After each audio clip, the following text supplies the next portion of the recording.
funds are dealt with as the law requires. We are wearing this attire because we are saying that we are not comfortable with people who are being put in prison and are not being tried. People are in prisons, they are not being produced in court. We have the issue of political prisoners, we have abductions that are going on in the country, and we are not comfortable with this situation, and Uganda is actually very sad about the situation. Our public health, our health sector is in a mess, the infrastructure is wanting, money is being stolen, there is a lot. So this attire is a statement that we are not happy as Ugandans. Yes, we are participating here because we have to be here. It is our mandatory role to be part of the budget process to see where our taxpayers' money is going, and we can follow up as members of parliament, but we are still not comfortable with the way how funds are being dealt with, how loans are being passed, and yet money is swindled by a few people. But actually, you missed the State of Nation address. What statement do you think that was making? We missed the State of the Nation address, but we are saying that we are not predictable. You don't expect us to say that, because we missed the State of the Nation address, then we must also miss the budget. We also keep some secrets to ourselves. Sometimes we can say, let's go for this and let's not go for this. I think it is our choice to choose how to oppose this government and how to, devise means of removing them from power. And, by the way, black is also a reflection that our victory was stolen, and we're still fighting to reclaim that victory. The top office. All right, thank you very much, Honorable Shamim Malende. There, it looks like even politics has some bit of drama. One would think as if it's a bit of Telemundo here and there.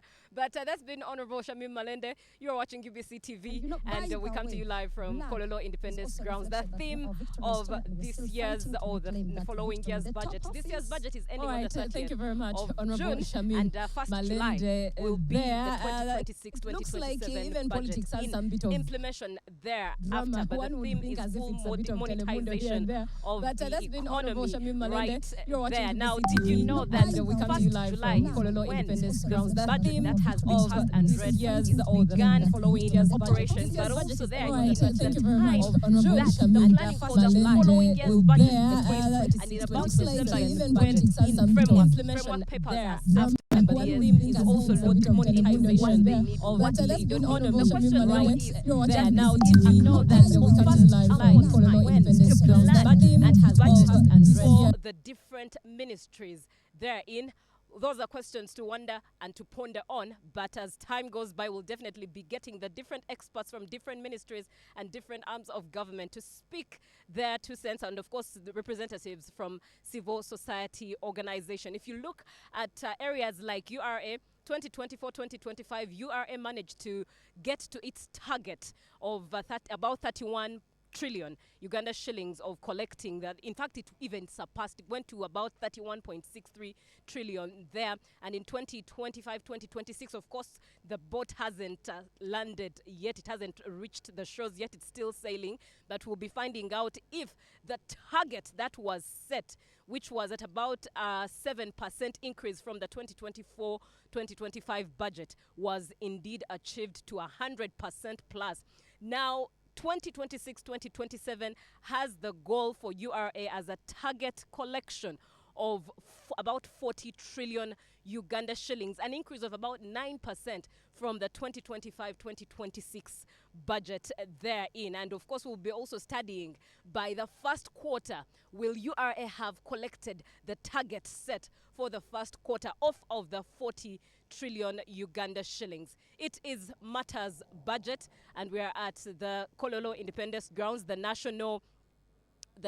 day of the national budget 2025, 2026-2027. My name is Julia Nantaba. Will be definitely coming to you with different players and different stakeholders speaking into the budget. One of the statements that has gone loudest for me so far, especially from CSOs and even the PSST himself, the permanent secretary and secretary to the Treasury, is the fact that Uganda's problem is not money.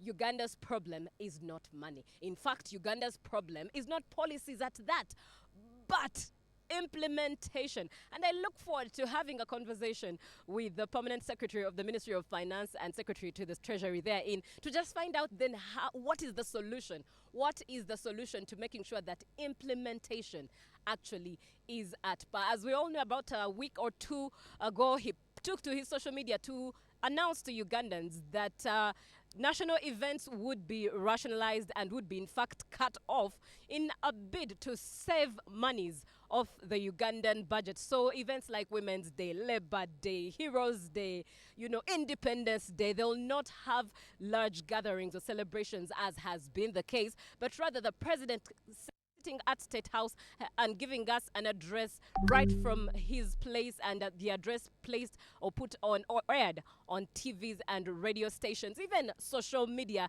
and this is in a bid to cut costs. And the other question on the mind of Ugandans is, if these costs are cut, are they actually going to serve the purpose? It's one thing to cut a cost, but it's also another thing to make sure that the monies that are being saved from cutting that cost are actually being distributed or allocated to where exactly they are meant to be. More and more is what we bring to you, more facts about the budget. And of course, we are looking forward to Honorable Henry Musasizi reading to us this budget. One thing for sure is that you have to pay attention to that detail. You have to pay attention to the nitty-gritty of what each allocation means. I mean, from the ATMs, agricultural industrialization is taking about 2.2 trillion, and there in second to it will be science and technology, following about, I think, 1.1 trillion there. Third will be mineral development, third will be tourism with about a 500 billion there, and a fourth on the list of the ATMs will be mineral development. And of course, we'll definitely be looking forward to hearing from the different ministers, MPs that are concerned with the different sectors in regards to the ATMs, what their expectation is, what their plan is, and what exactly or how exactly is the money expected to be used at that. So just stay tuned to UBC TV, the national broadcaster, as we bring to you all the events regarding the national budget 2026-2027.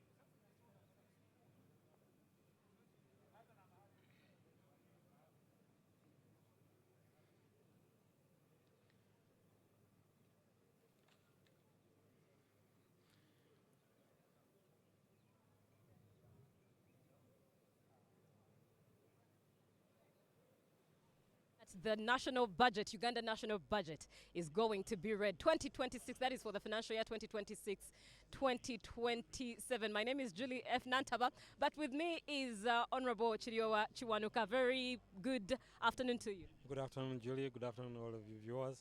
Right, and congratulations now that you are the one cheering on and serving the Defense and Veterans Affairs.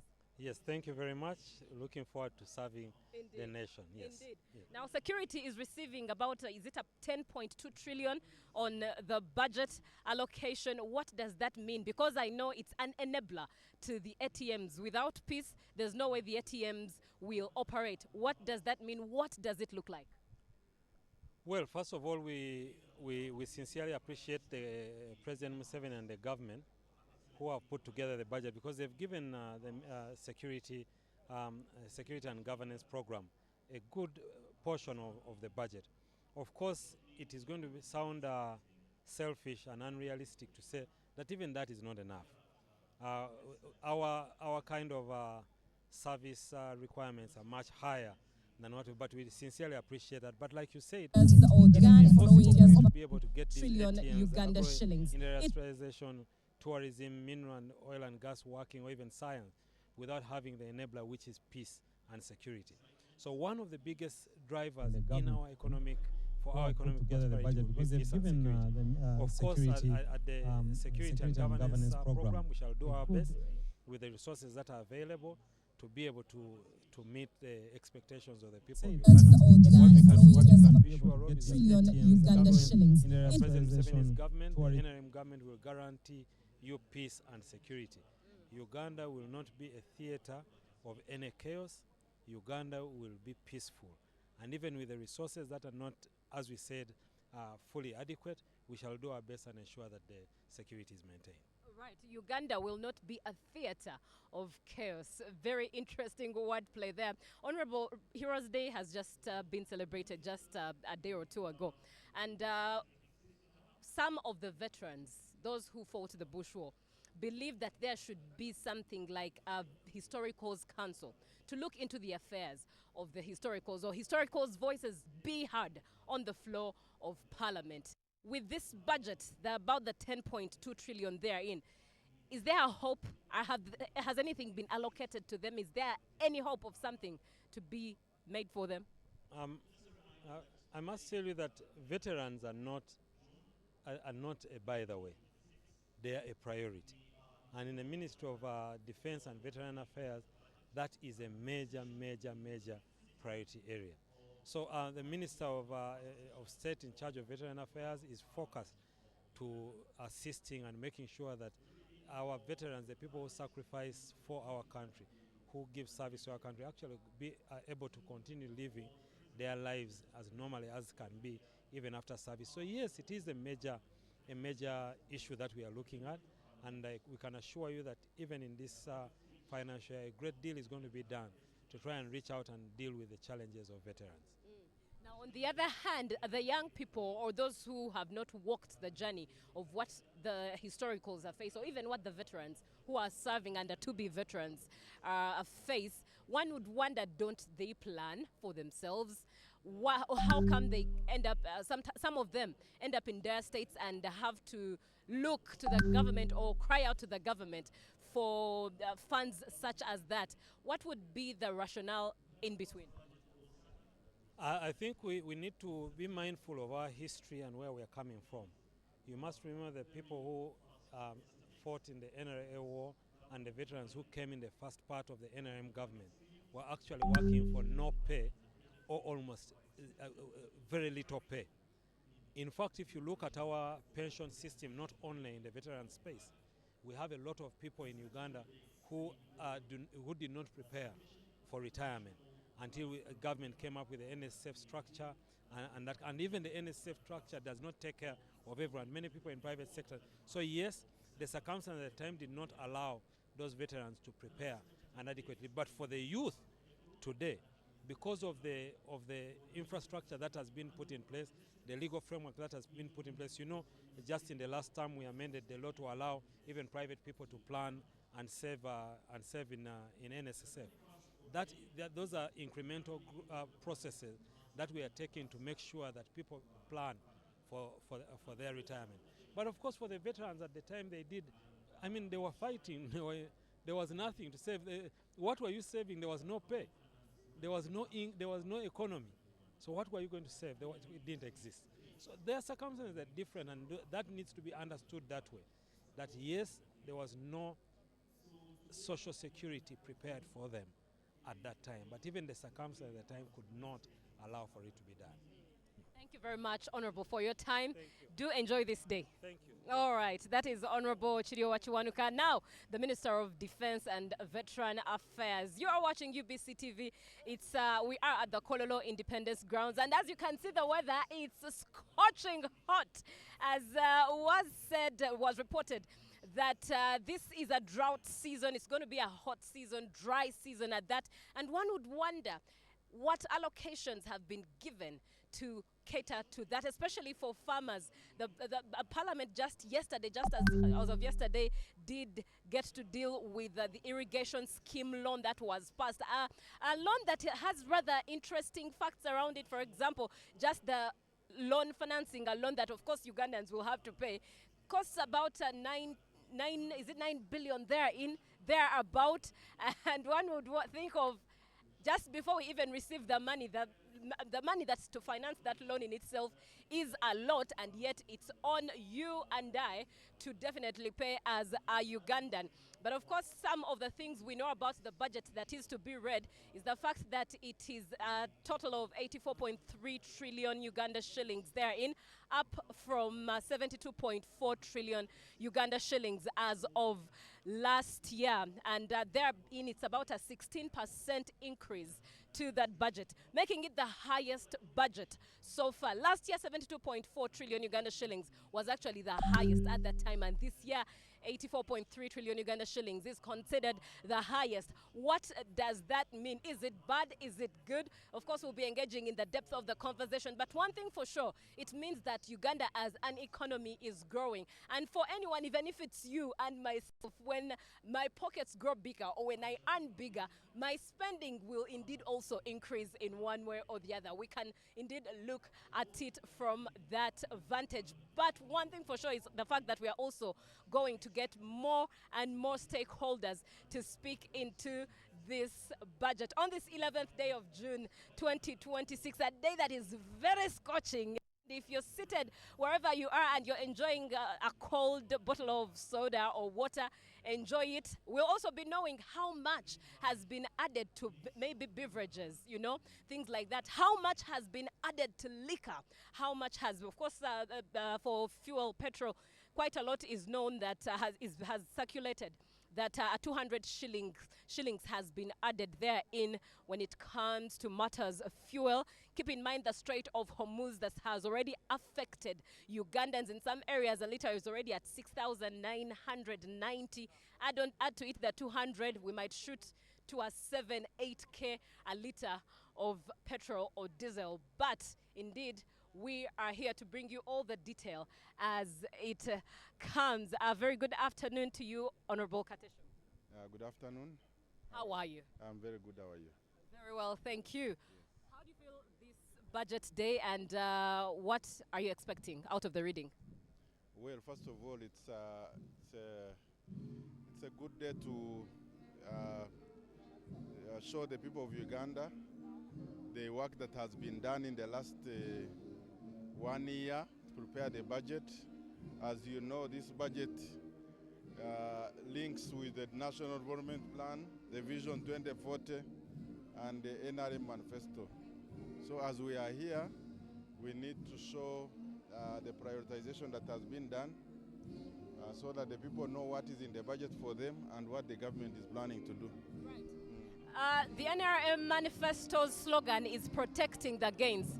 And because it's the ruling government, obviously the goal is to protect the gains.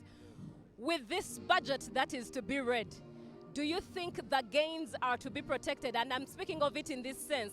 One of the goals that President, His Excellency Yoweri Kaguta Museveni has emphasized is to make sure that there is money in a Ugandan's pocket. However, the budget seems to be taking away a lot of money from a Ugandan's pocket. As they earn, they are paying taxes. Do you think that is balancing? No, on the contrary, money is in saturation, because when the taxes are made, the collections that are made are feeding into the budget. So if you look at the investments that have been made in the PDM, for example, in the wealth funds, this is money that is going directly into people's pockets. Secondly, the budget is taking care of the enablers like infrastructure, development, money going into railways. We are building a standard gauge railway, the headers. So the money is going back into the population. So all we need to do is to wake up our people, especially those who are benefiting from PDM, to wake up and start being productive with the little that the government is putting in. Thank you. Now, one would put it in the practical sense of a young man or a young lady working in the corporate space. Perhaps their contract says they earn about 1 point something. Yes.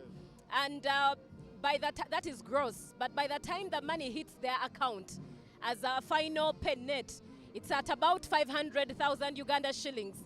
This young person has to pay rent, has to feed, has needs like any other Ugandan.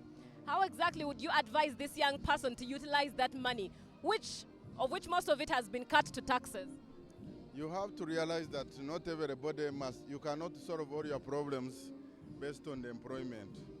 This is world over. The richest people are not necessarily those who are employed. Just look at here in Uganda. So Uganda has got a lot of opportunities for people. you have to look at what is there that you can do that can boost your incomes, and not necessarily looking at the source of your employer. Uganda is a country full of opportunities, but I think that our people need to wake up and get into production. This is a country that has fertile land, that has weather, but we are still having a very, very big percentage of our population below the money economy. So that explains the need for us to continue sensitizing our people to get involved in production and in the money economy. Thank you. Thank you very much, Honorable Katesh. He's been speaking to us here at from Kololo Independence Grounds, and that is UPC TV that you are watching. Honorable Chair Yune, how are you? Very well, thank you. How are you? Very well, thank you. It's as if the way you walked in, it's as if you wanted to interview me, because ideally this is your field. Hey, can I start interviewing you? Because I am now in the field that I have served for over 17 years. Right, right. Unfortunately, now you're on the other side, so allow me interview you. All right. And foremost, congratulations. Thank you very much. All right. Which people, for the benefit of our viewer, which constituency are you representing? Nakasongola constituency, the center of Uganda. If you know the map of Uganda, that very central point where there is Lake Choga, actually we deserve the city to start right away, because we have all the factors that can determine a proper, well-designed city, not the congested Kampala. There was once upon a time a conversation of Nakasongola becoming another capital hub. I don't know where that left off, but we look forward to that eventually maturing indeed. What are your thoughts on the budget that's going to be read? Well, the most crucial sectors of every country, especially this third world, is health as one of the most crucial one. Then there is creation of jobs, especially for the youth. I have seen 5 trillion for health is way below the expectation of World Health Organization. At least every budget, health must take 15% of every budget of every financial year of reading. I have seen many health centers are understaffed. Many don't have the equipment to run proper medical checkups. And many health centers don't have actually the medicine. And the money that you see here being budgeted for goes for salaries, and actually there's no money for refurbishment of those equipments. Many are not operational. When you look at the youth, when I am highlighting the second crucial sector of life, the youth, it is very, I mean, it's a burden to government when over 20 million youth employable age are not working. It is so disappointing to see that a sector that would have blocked the cracks of unemployment, the agricultural sector, is not well funded. I'm just wondering why government cannot come out, instead of giving $1 million shillings, this PDM, $1 million shillings per individual, they would get 10 individuals and give them 10 million shillings. That amount can push those people to 50 million shillings. Then in the second year, 50 million shillings can push them to 200 million shillings. You cannot get rich on 1 million shillings. So if government would... But the president has shown us examples over and over again of those who have benefited from PDM. Are they from his family? Have you seen any family member of the president getting rich on 1 million shillings? They need the PDM. If we have watched any member of the first family applying that 1 million shillings on what the president keeps on showing the Ugandans, and we see the real evidence that those people can get rich, those are things that we can no longer expect from the president. The president would be showing us massive industrialization, where these other youth that are going. He was mocking youth that are in Dubai, in UAE, that he's asking why they are going there. It's because they don't have the jobs. They cannot find the money to look after themselves and after their children or families.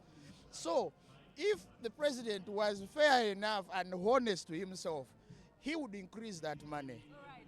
Honorable, thank you so much for your time. Looking forward to speaking with you even after the reading. All right, that is Honorable Cheune for Nakasongola, the Right Honorable Speaker of Parliament.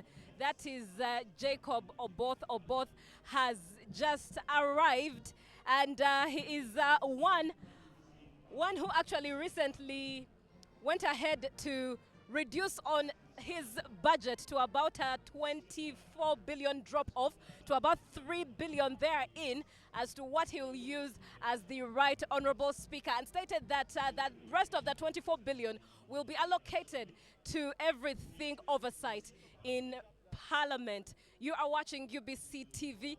We are live at the Kololo Independence Grounds. It's the Uganda National Budget Day 2026-2025, and now we take you live to the events as they begin. Good afternoon.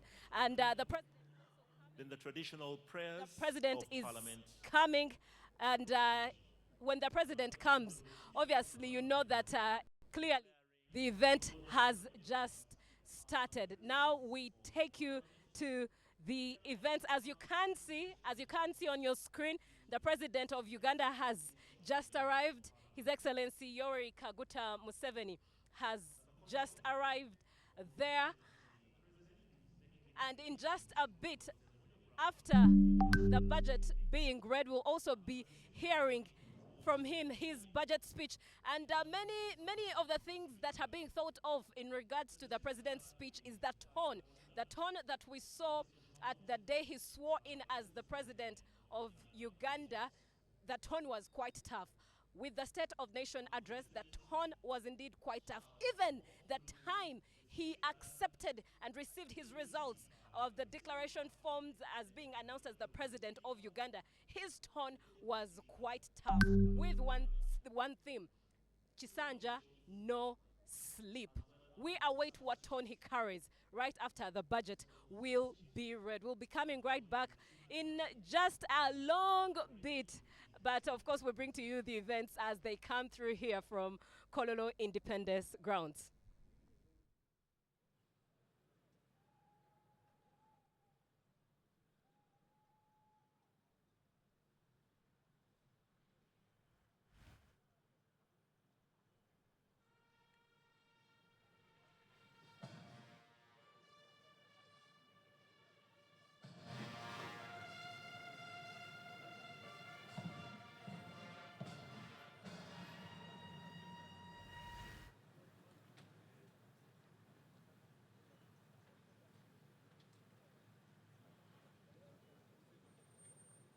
His Excellency the President has been received with fanfare by the Uganda Police Band, and is now making his way to the receiving party led by the Right Honorable Speaker of Parliament before he's ushered to his sitting area.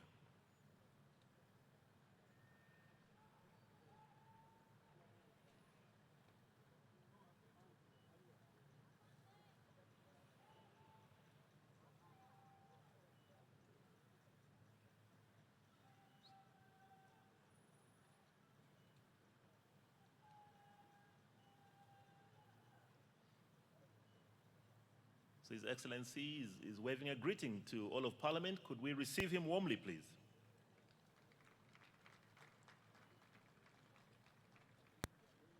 So His Excellency the President is now being ushered to his tent, where he shall sign the visitor's book. And even then, the procession of the Speaker will form, and House shall start in a few minutes.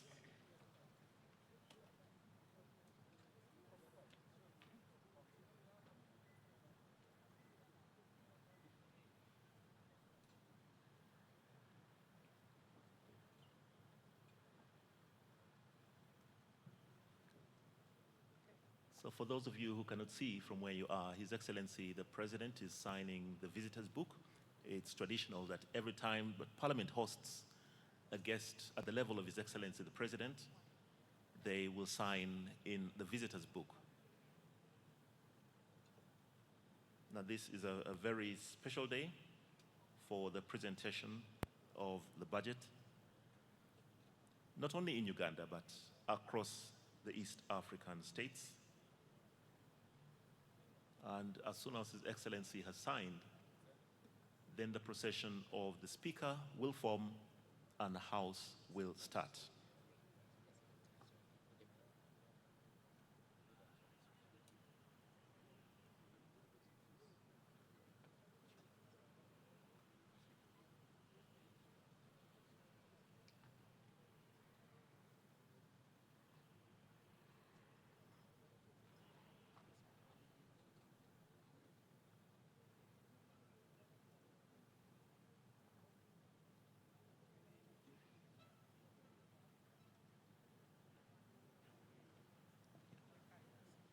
Could you please rise to your feet as we prepare for the procession of the Speaker and the different items on our order paper. Thank you.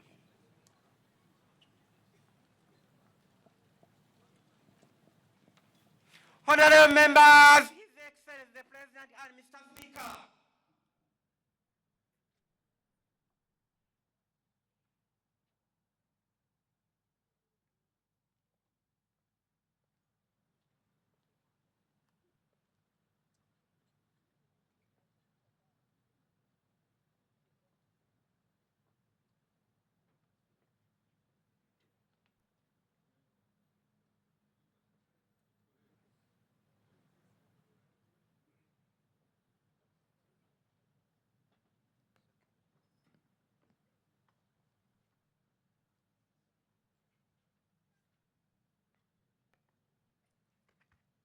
The anthems.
wisdom and providential goodness, has appointed the officers of leaders and parliament for the welfare of society and the just government of humanity.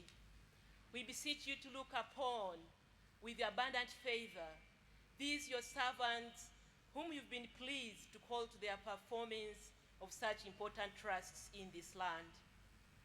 Let your blessing descend upon them here assembled, and grant that they may, as in your presence, treat and consider all matters that shall come under their deliberation in so just and faithful a manner as promote your honor and glory, and advance the good of those whose interests you have committed to their charge. Amen.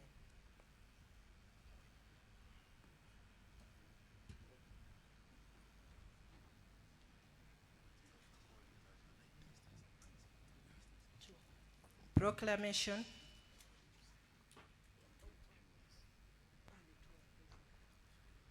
Whereas under Article 1012 of the Constitution of the Republic of Uganda, His Excellency the President of the Republic of Uganda may, in consultation with the Speaker, address Parliament from time to time on any matter of national importance.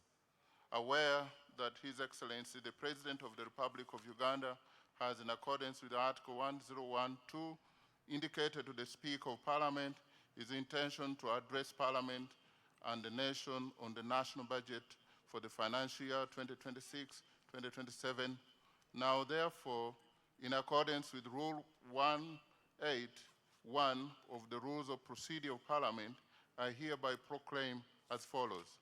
1, that Parliament shall sit at Kololo Ceremonial Grounds on Thursday, 11th June 2026 at 1400 hours to receive the address of His Excellency, the President, on the national budget for the financial year 2026-2027. And 2, the Kololo ceremonial grounds to be precincts of Parliament for the above-mentioned purpose. Given under my able hand at Parliament House, Kampala, this first day of June 2026.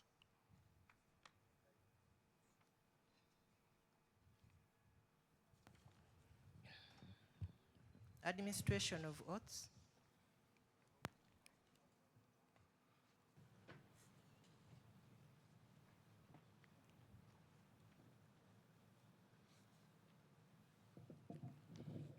Your Excellency, the President, Right Honorable Speaker, sir, honorable members, on the 28th of May 2026, His Excellency, the President of the Republic of Uganda, appointed a new cabinet. Among those appointed were non-members of Parliament who were duly approved by the Parliamentary Appointments Committee and sworn in as ministers. In order for them to discharge their duties as ministers, they are required by law to become ex-officio members of Parliament by virtue of Article 78(1)(d) of the Constitution, and are required under Article 81(4) of the Constitution to take and subscribe the oath of allegiance and the oath of Member of Parliament. Right Honorable Speaker, the said members are ready to take and subscribe to the oath. May I therefore request for your permission, Right Honorable Speaker, to invite them for the aforementioned purpose. And they are Honorable General Katumba Wamala, Minister of Public Service. Please come forward, Honorable Minister.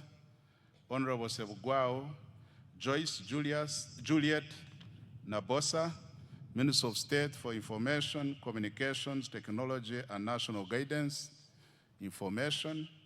Honorable Siraj Musa Ali, Minister of State for Works and Transport, Works.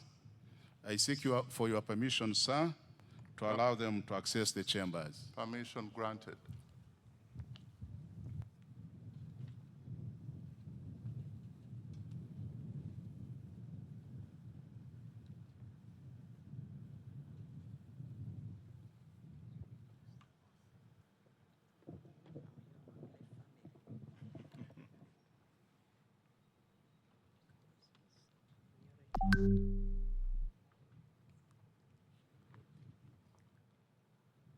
I, General Edward Katumba Wamala, swear in the name of the Almighty God that I will be faithful and bear true allegiance to the Republic of Uganda, and that I will preserve, protect, and defend the Constitution. So help me God. I, General Edward Katumba Wamala, swear in the name of the Almighty God that I will give faithful service to this Parliament and support and uphold the Constitution of the Republic of Uganda as by law established. So help me God. Congratulations, Honorable General.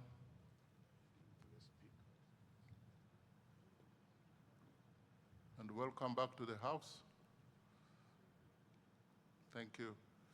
You'll need to append your signature to confirm that oath you've just made, and you'll receive a copy of the Constitution and the rules of procedure to enable you execute your duties as a member of Parliament. Kindly turn it.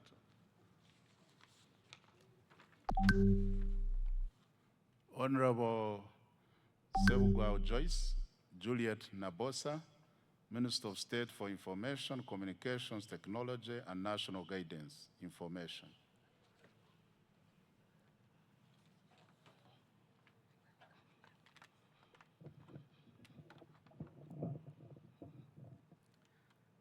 I, Joyce Juliet Nabosa Sebugwao, swear in the name of Almighty God that I will be faithful and bear true allegiance to the Republic of Uganda, and that I will preserve, protect, and defend the Constitution, so help me God.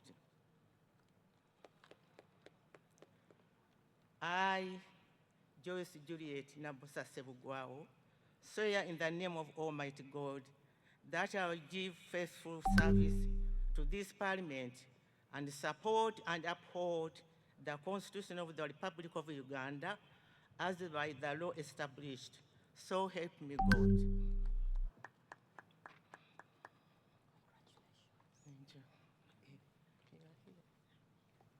Congratulations, and honorable members, you can join me in receiving Honorable Wechitiwa, Minister. Congratulations, Mama, for catching the eye of the appointing authority. You will append your signature somewhere here to affirm, to attest to the oath you've just made, and they will give you a copy of the Constitution and the rules of procedure to enable you execute your mandate as a member of Parliament, with all rights except for voting.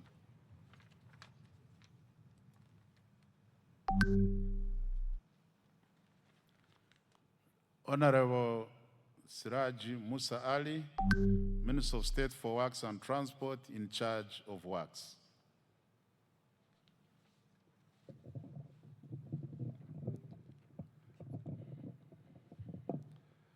I, Siraj Musa Ali, swear in the name of the Almighty God that I will be faithful and bear true allegiance to the Republic of Uganda, and that I will preserve, protect, and defend the Constitution, so help me God. I, Siraj Musa Ali, swear in the name of the Almighty God that I will give faithful service to this Parliament and support and uphold the Constitution of the Republic of Uganda as by law established, so help me God. Congratulations, Honorable Siraji Musa Ali, upon your appointment and upon making your oath. We have place for you there, and another place down. We have a copy of the Constitution and the rules of procedure of this House that will enable you to execute your mandate as a member of Parliament. Congratulations once again.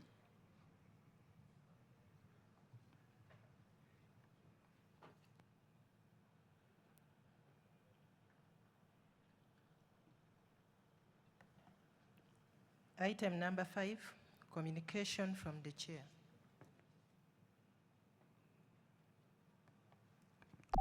Your Excellency, the President of the Republic of Uganda, General Yoweri Kaguta Museveni, Her Excellency the Vice President, Major Retired Alupo Jessica Epel, the Right Honorable Deputy Speaker, Honorable Thomas Tayeba, the Right Honorable Prime Minister and Leader of Government Business, Robin Nabanja, the Right Honorable Deputy Prime Minister as President, the Right Honorable Leader of Opposition in Parliament, Joel Senyonyi, Cabinet Ministers and Ministers of State, Honorable Members of Parliament of Uganda, the Chairpersons and Members of Constitutional Commission, the Head of Public Service and Secretary of Cabinet, Madame Luce Nachobe Mbonye, the Auditor General, the Permanent Secretary present, if they are here, all the chiefs, service chiefs present, the Governor, Bank of Uganda, distinguished guests, ladies and gentlemen, I welcome you all to this 5th sitting of the first session of the 12th Parliament. Your Excellency, just 7 days ago, on Thursday, 4th June 2026, you delivered at this very venue a clear and a concise address on the state of the nation, in which you reiterated the need for results-oriented, accountable, and transformative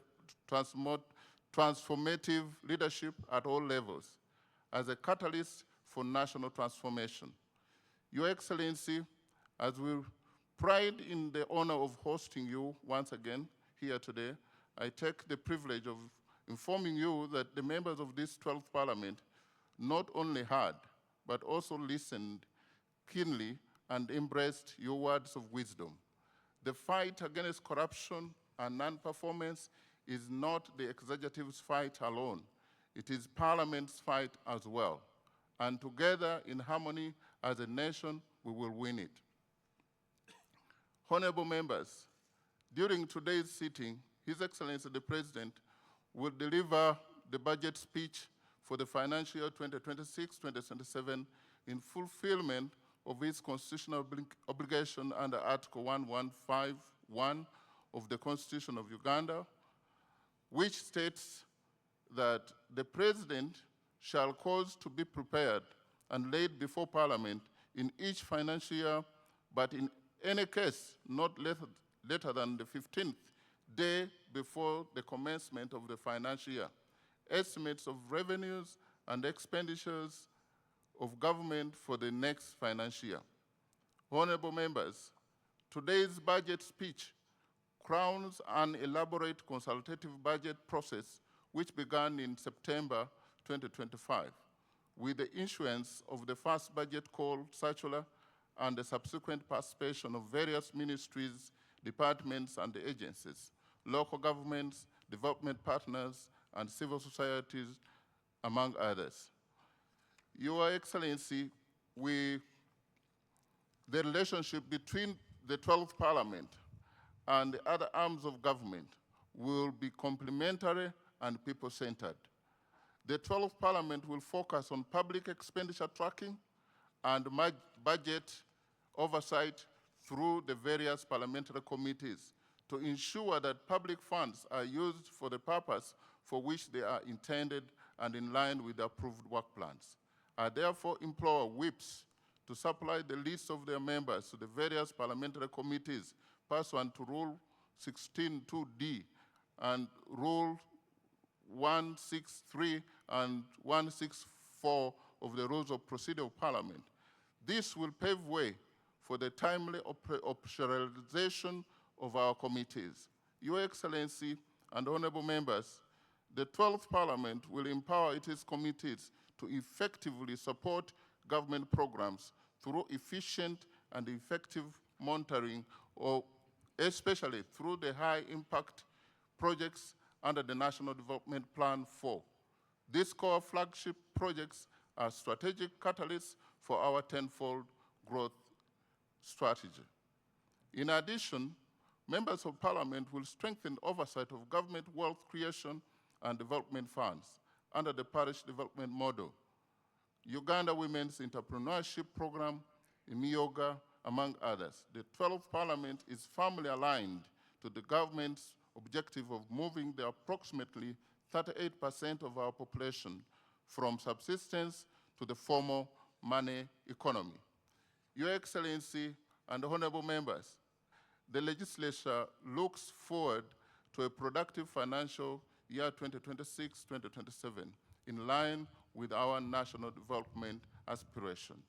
I thank you for your kind attention.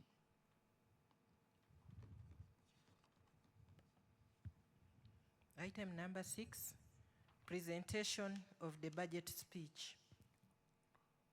Honorable members, as it is the practice, the Minister of Finance, Planning and Economic Development will deliver the budget speech on behalf of His Excellency the President, after which the President will make additional remarks. I now invite the Minister of Finance, Planning and Economic Development to deliver the budget speech. Of the budget speech. Honorable members, as it is the practice, the Minister of Finance, Planning and Economic Development will deliver the budget speech on behalf of Thank you, Right Honorable Speaker, for the opportunity granted. The President will make additional remarks. I now invite the Minister of Finance, Planning and Economic Development to deliver the budget speech. Your Excellency, I take cognizance of your presence in the House. Right Honorable Speaker, my procedure matter arises Honorable members, under Rule 11, practice, the Minister of Sub-Rule Finance, 5, Planning and Economic Development and the Rule will deliver the 26, budget Sub-Rule speech 2 of our rules of procedure. Thank you, Right Honorable Speaker. Right Honorable Speaker, specifically, Rule 11, Sub-Rule 5, verbally reads, the constitution of the Commission under this rule shall be done during the first meeting of the first session of a new parliament. Right Honorable Speaker, I'm aware that the side of the leader of opposition has already nominated the commissioner amongst the 4 bench commissioners. That is Honorable Nambeshi. But the side of the government, we have not seen any commissioner. Since the government chief whip is in place, isn't it procedurally right that we constitute this House to its fullest, so that to mandate its function? Right Honorable Speaker, the House looks to move in a half. It's in amoeba shape, in a Mongolo shape. And this is the mother of corruption, Right Honorable Speaker. In line with Rule 26 of our Rules of Procedure, the rules are clear that in formation of the order paper for every sitting, there must be the business committee in consultation to your consent to come up with the order paper that the House has to follow. I'm wondering, Right Honorable Speaker, if it's not risky on your side, determining the entire task of the business committee just on your shoulder. And the members, if we move the House in such a manner, I don't know whether we shall be respecting our own rules. Right Honorable Speaker, it is to my humble prayer and request, in line with the procedural matter raised, that the entire businesses this House has heard be rendered null and void, and we constitute the House to its fullest to carry on its function as mandated in law. Thank you, Right Honorable Speaker. I want to thank you, Honorable Member from Bale. We all now know that he's a second-year law student. He's very, very vigilant. And this is the session for, and let me give guidance to the member so that nobody else makes the same mistake. This is the first meeting. And the first meeting has sittings. This is the 5th sitting of the first meeting. Now, the honorable member thinks that Rule 11, as stipulated here, is referring to the sitting. This is the first meeting of the 5th sitting of the first meeting of the first session of the 12th Parliament. We need induction clerk very quickly and urgently to help members know the difference between a sitting and a meeting of Parliament. On the constitution of the, that's on the constitution of the Parliamentary Commission. On the order of business, Parliament is forming. I have no doubt that the clerk, as even of today, has written, and let me take the same opportunity to tell the government chief whip and the leader of opposition that we need lists, which I even communicated here, of all committee members and leadership and the commission. We need that urgently before the 26th of this month. There is nothing null and void except the statement made in a wrong way. Next item.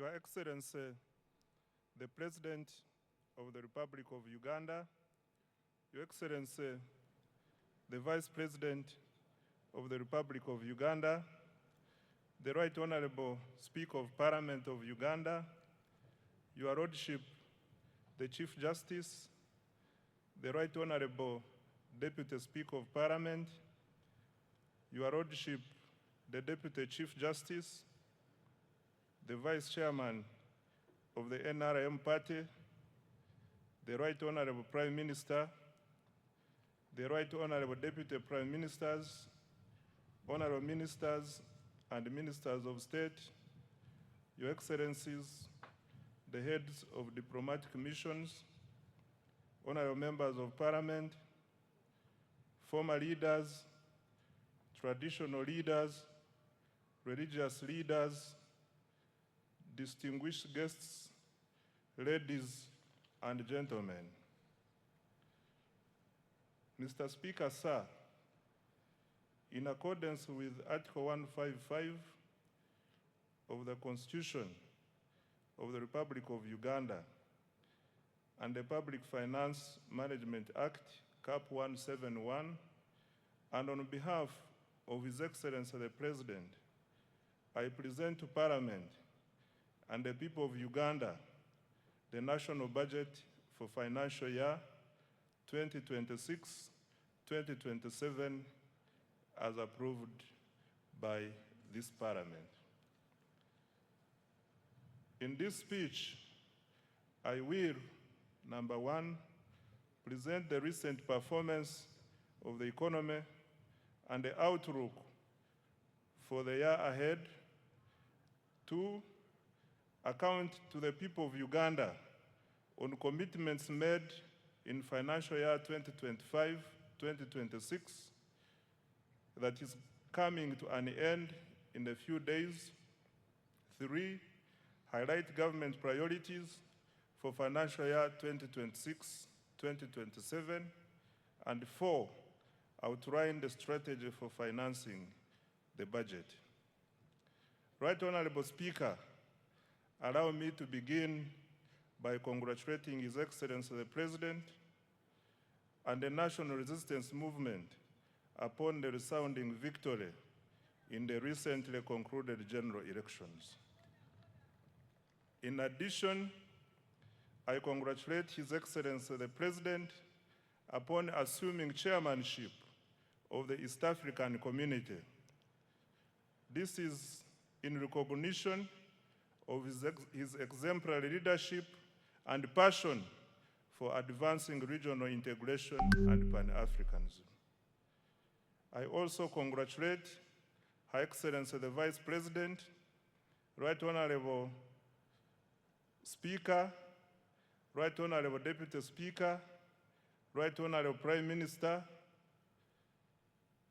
colleagues, honorable ministers, honorable members of parliament, and all other leaders elected to serve our country during this important phase of Uganda's development.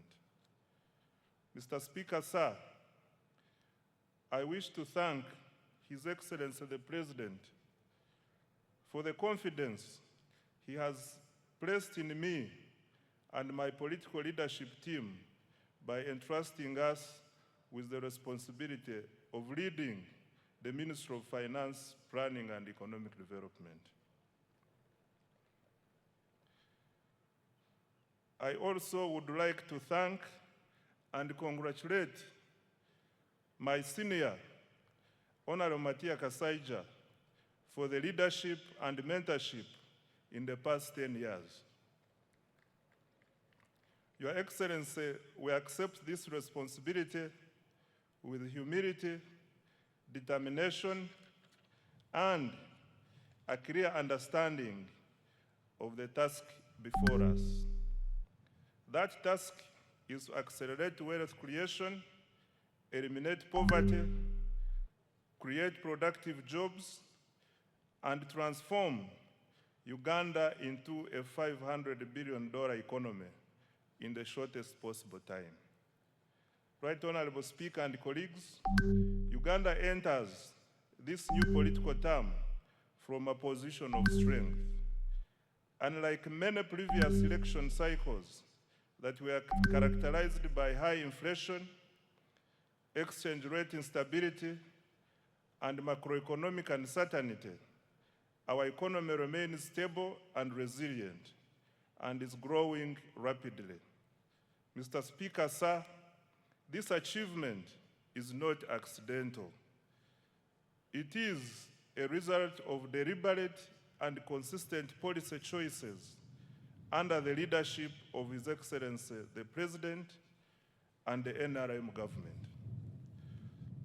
For more than 3 decades, government has prioritized peace and security, macroeconomic stability, infrastructure development, human capital development, wealth creation, and regional integration.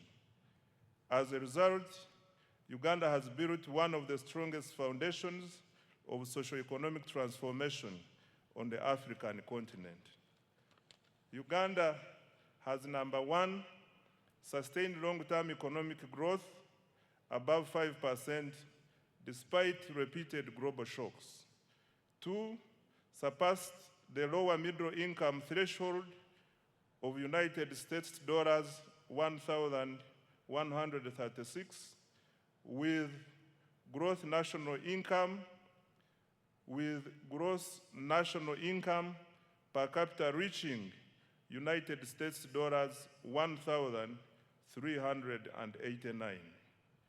3, we have recorded one of the strongest external sector performances in recent history, nearly doubling exports over the last 5 years. 4, we have expanded access to health, education, and social services. 5, we have built critical infrastructure that supports investment and competitiveness.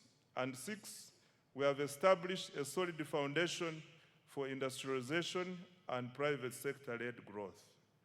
Mr. Speaker, sir, the challenge before us is no longer simply growing the economy. The challenge is ensuring that growth translates into jobs, household incomes, enterprise development, and prosperity for every Ugandan. That is the essence of full monetization, as His Excellency the President has consistently emphasized. That is the focus of the tenfold growth strategy, and it is the central objective of this budget. Mr. Speaker, sir, financial year 2026-2027 marks the commencement of the implementation of the NRM manifesto. It is also the second year of implementing the 4th National Development Plan, the first plan specifically designed to deliver the tenfold growth strategy. Mr. Speaker, sir, and honorable colleagues, in the spirit of protecting the gains, we have maintained the financial year 2026-2027 budget theme as full monetization of Uganda's economy through commercial agriculture, industrialization, expanding and broadening services, digital transformation, and market access. This theme is aligned with the East African Community Budget theme of deepening regional integration and economic resilience through improved regional security, domestic revenue mobilization, and digital transformation for inclusive growth. I now come to the recent economic performance and outlook. Mr. Speaker, sir, despite geopolitical tensions, global trade disruptions, and continued uncertainty in the world economy, Uganda's economic outlook remains strong and positive. The economy is stable, growth is accelerating, inflation is low, the exchange rate is stable, exports are rising, investment is increasing, and confidence in Uganda's future remains strong. Mr. Speaker, sir, Uganda's economy continues to demonstrate remarkable resilience and dynamism. Economic growth for financial year 2025-2026 is estimated at 6.4%, up from 6.3% in financial year 2024-2025. The size of the economy is projected to increase to approximately United States dollars 69.3 billion, equivalent to Uganda shillings 250.4 trillion by the end of June 2026. In purchasing power parity terms, Uganda's GDP is estimated to be United States dollars 197.1 billion.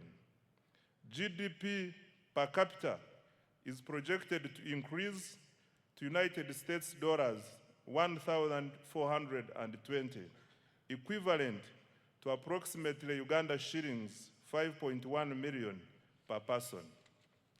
Mr. Speaker, sir, with the commercial oil production commencing later this calendar year, growth is projected to accelerate to 10.2% in financial year 2026-2027.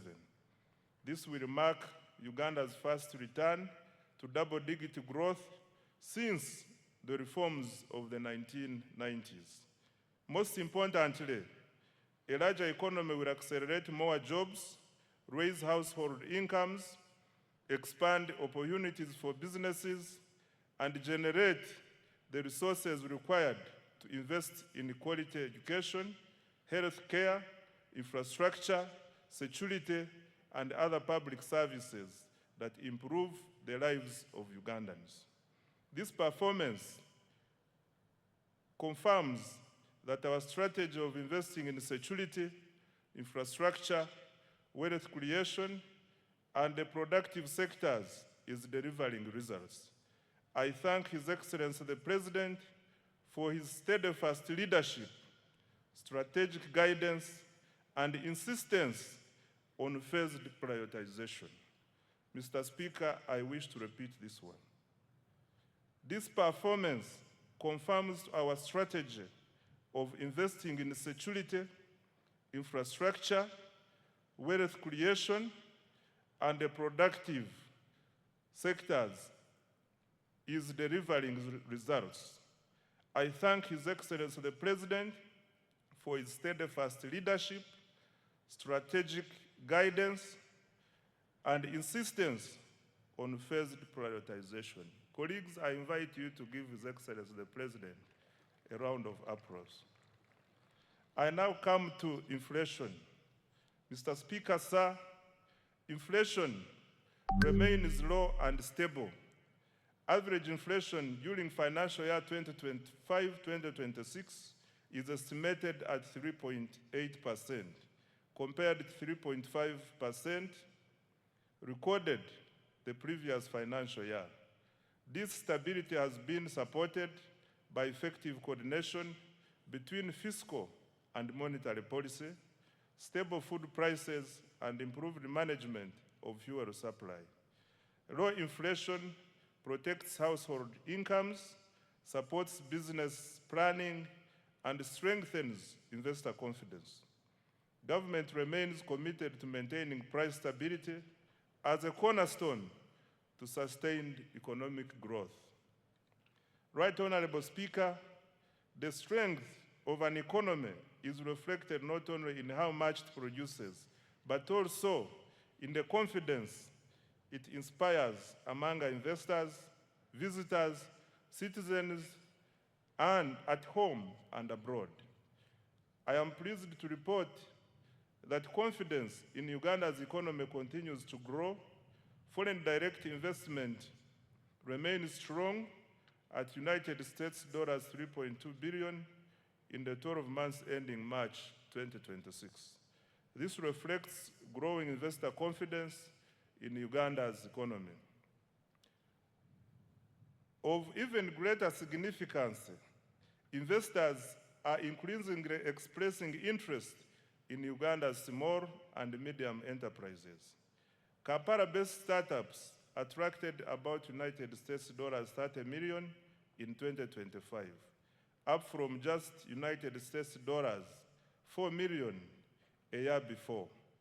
This surge signals growing confidence in Uganda's innovation ecosystem and affirms our emergence as a destination for entrepreneurship, technology, and investment.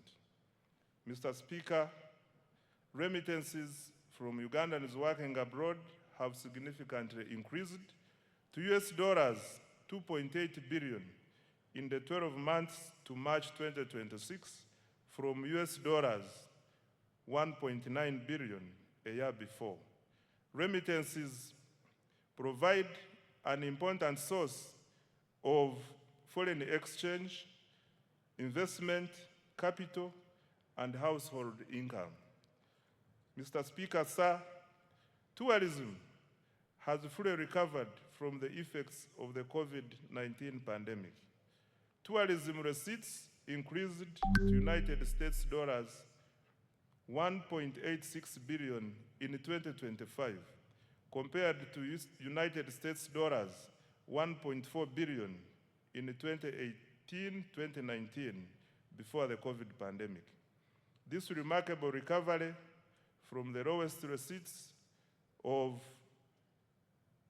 US dollars 562 million recorded in 2020 demonstrates growing international confidence in Uganda as a destination for business, investment, and leisure.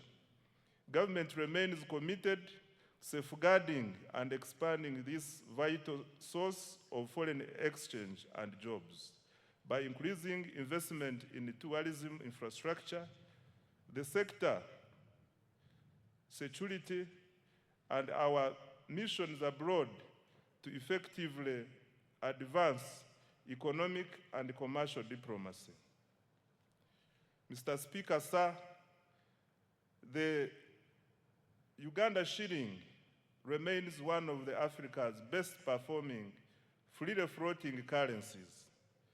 This stability reflects prudent macroeconomic management, a liberalized foreign exchange regime, and a strong foreign exchange inflows from exports, tourism, foreign direct investments, portfolio inflows, and remittances. As a result, Uganda's foreign exchange reserves are now at United States dollars 6 billion. In the 12 months to March 2026, up from United States dollars 3.6 billion a year before.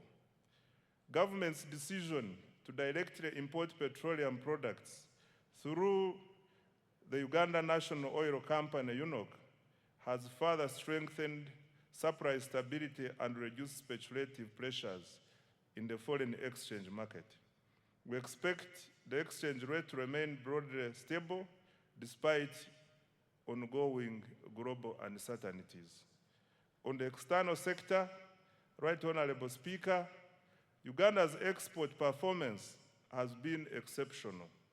Over the last 5 years, exports of goods and services have increased by approximately 204%.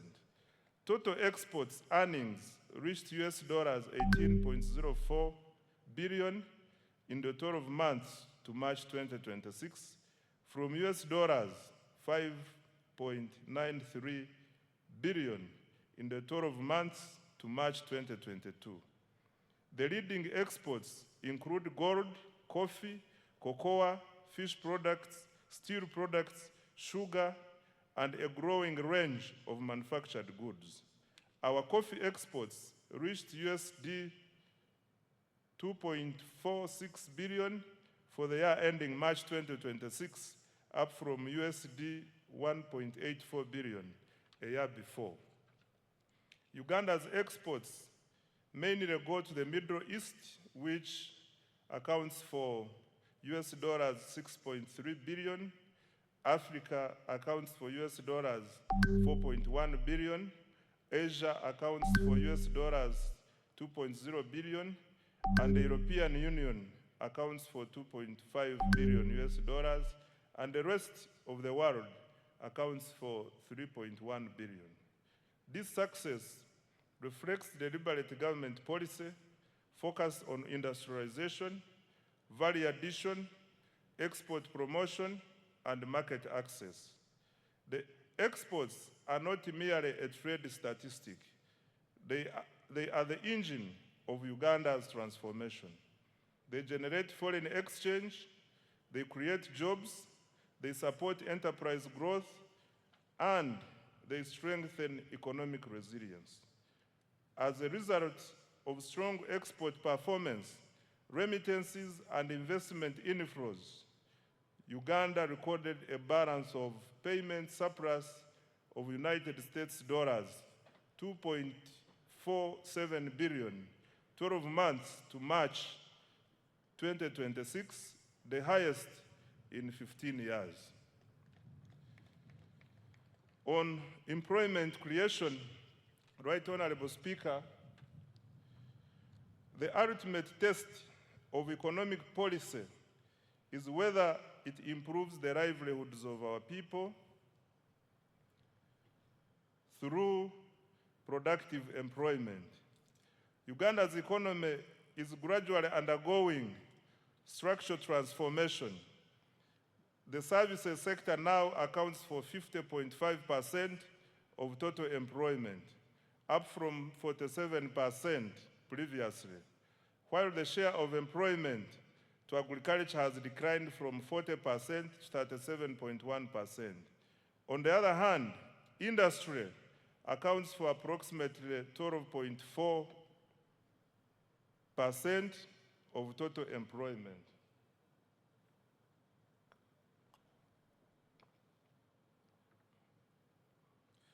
These shifts are good and are consistent with the structural transformation experienced by today's rich economies, which moved from raw to higher productivity sectors. Mr. Speaker, sir, the capacity of our economy to generate formal employment continues to improve. Employment in private formal establishments has increased by 245%, from approximately 672,300 workers in financial year 2016-2017 to over 2,319,683 workers in financial year 2024-2025. This is in addition to the 503,738 public sector jobs and 10,513,500 14 informal jobs reported in April 2026. This growth in jobs confirms that Uganda's economy is not only growing, but also creating productive jobs for Ugandans. This is on account of deliberate government interventions to create jobs through industrialization and wealth creation. However, creating more productive jobs for our rapidly growing population remains an urgent economic priority. This is why government is investing in ATMs and enablers to create jobs at a scale, especially for young people. Going forward, every major intervention in the national budget will ultimately be judged by its contribution to jobs, incomes, and improved livelihoods. On fiscal performance, Mr. Speaker, sir, government's capacity to finance its development agenda using domestic resources continues to strengthen. This financial year, domestic revenue collections are projected at Uganda shillings 35.7 trillion, compared to Uganda shillings 32.3 trillion collected the previous financial year. Mr. Speaker, this financial year 2025-2026, domestic revenue from taxes, non-tax revenues, and local government revenues funded up to 80.9% of the total discretionary budget of Uganda shillings 44.1 trillion. The discretionary budget includes all funds allocated to implementing programs excluding debt and other government obligations. This represents significant progress towards fiscal self-reliance and reduced dependence on external financing. Mr. Speaker, sir, increasing domestic revenue is not merely a fiscal objective. It is a sovereignty objective. A country that finances its development from its own resources enjoys greater policy independence, resilience, and sustainability. Therefore, government will continue to strengthen domestic revenue in line with the domestic revenue mobilization strategy, while preserving incentives for investment, production, and enterprise growth. In financial year 2026-2027, domestic revenue is projected to increase to Uganda shillings 45.6 trillion from Uganda shillings 35.7 trillion in financial year 2025-2026, equivalent to 15.9% of GDP. The additional resources will support investments in the wealth creation, ATMs, and the enablers. I now come to public debt, Right Honorable Speaker. Mr. Speaker, as of December 2025, Uganda's total public debt stood at United States dollars 34.86 billion, equivalent to approximately Uganda shillings 126.19 trillion. Of this, external debt amounted to US dollars 15.84 billion, while domestic debt was United States dollars 19.02 billion. This translates into a debt to GDP ratio of approximately 53.0%.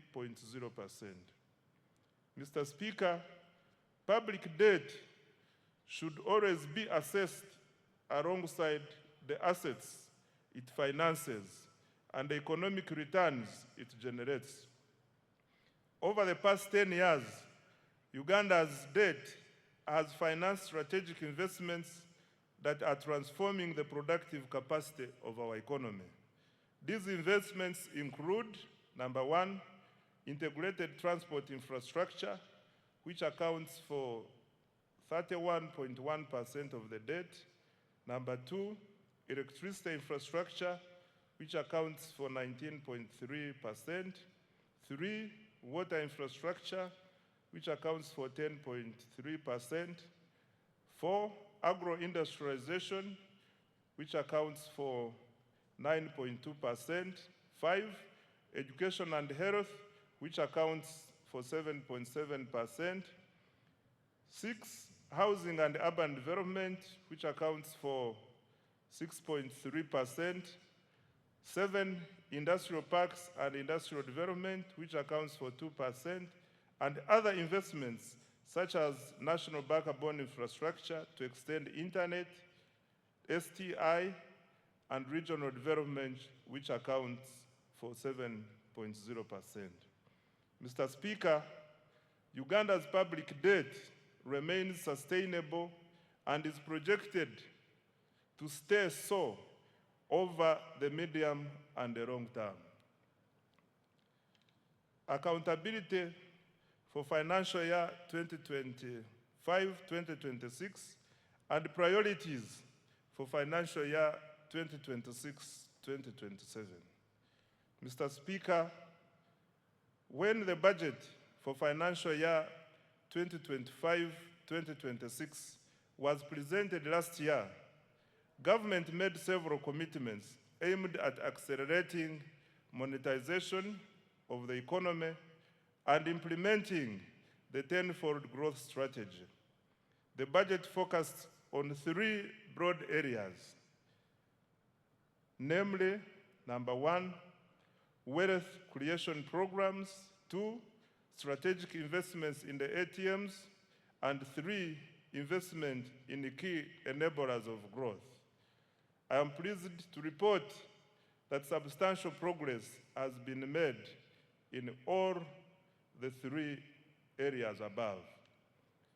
On wealth creation, Mr. Speaker, the foundation of Uganda's economic transformation is ensuring that every Ugandan participates in the money economy.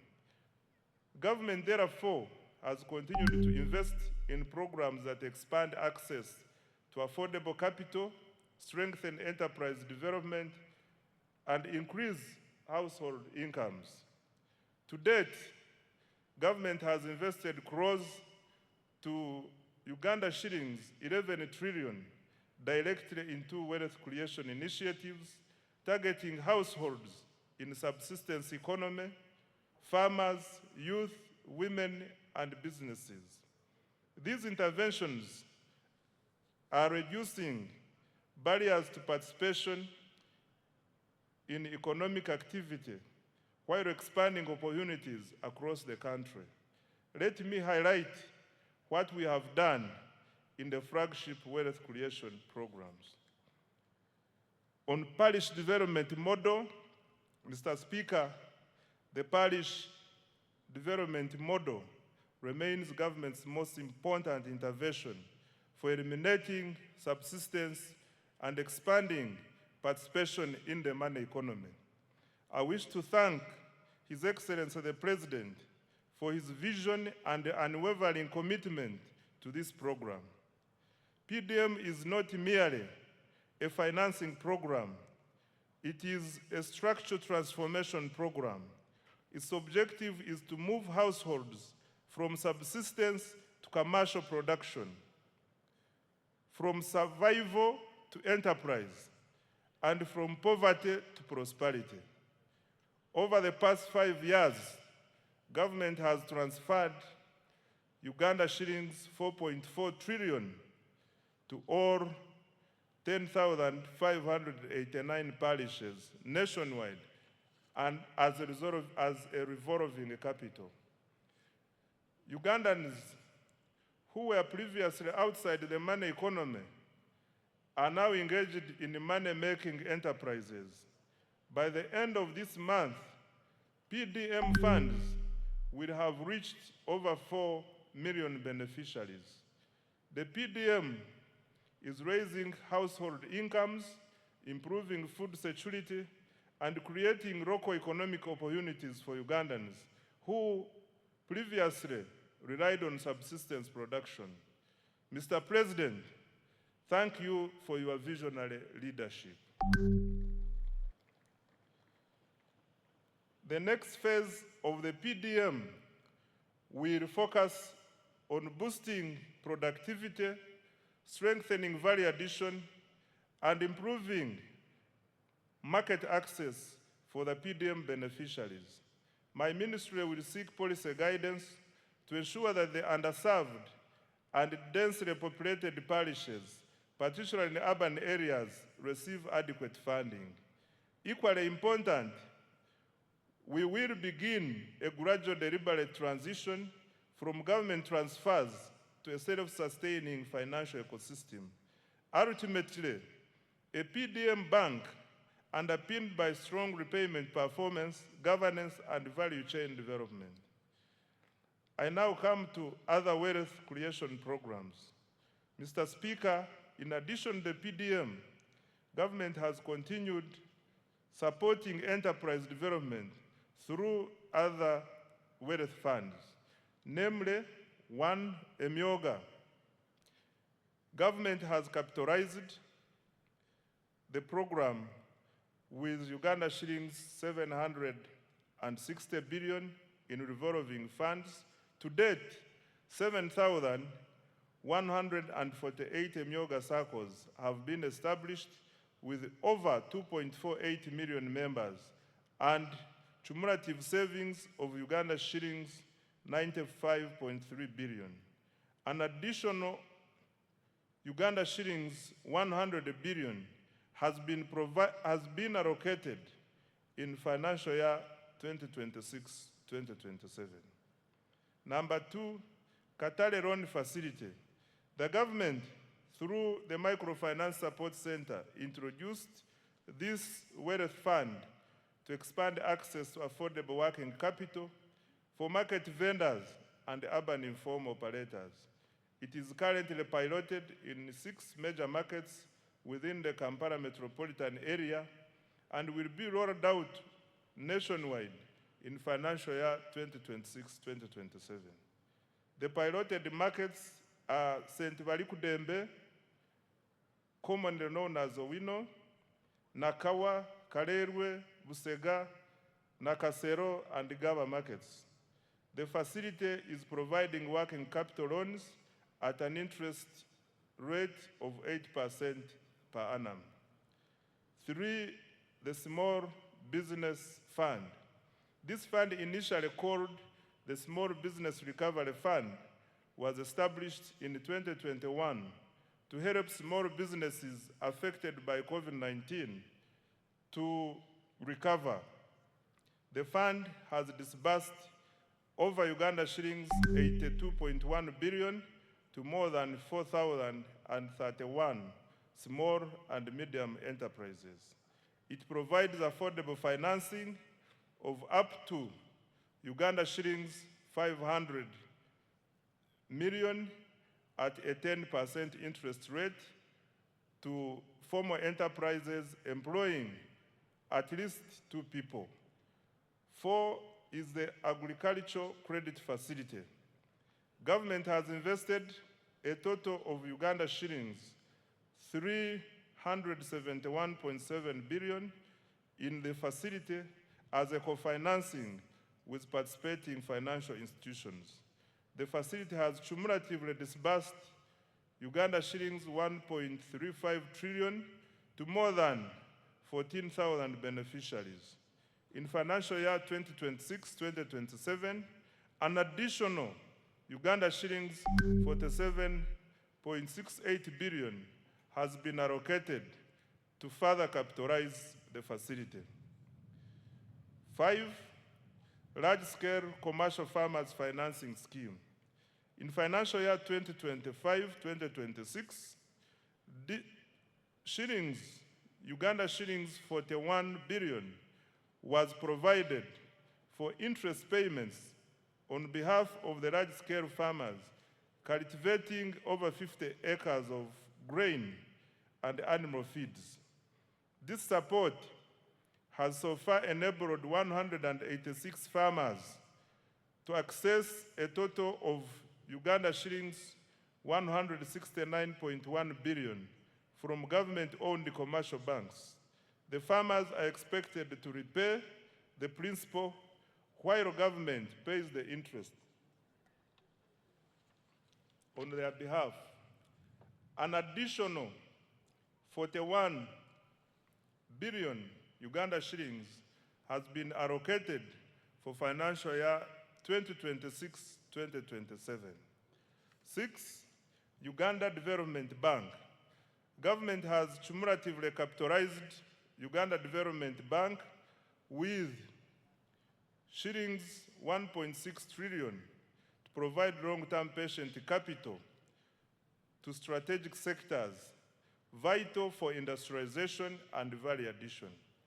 The bank has extended over Uganda shillings 2.45 trillion in financing to more than 600 businesses across agriculture, manufacturing, tourism, construction, and services.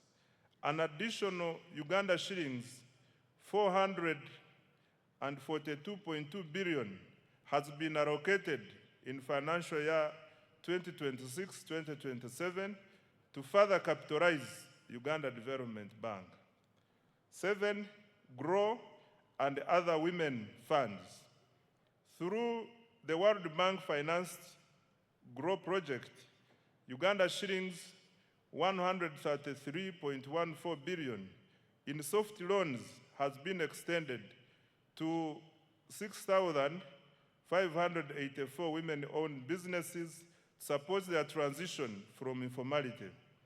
This complements Uganda shillings 153.5 billion previously disbursed under the Uganda Women Entrepreneurship Program WEP, which has benefited 244,805 women.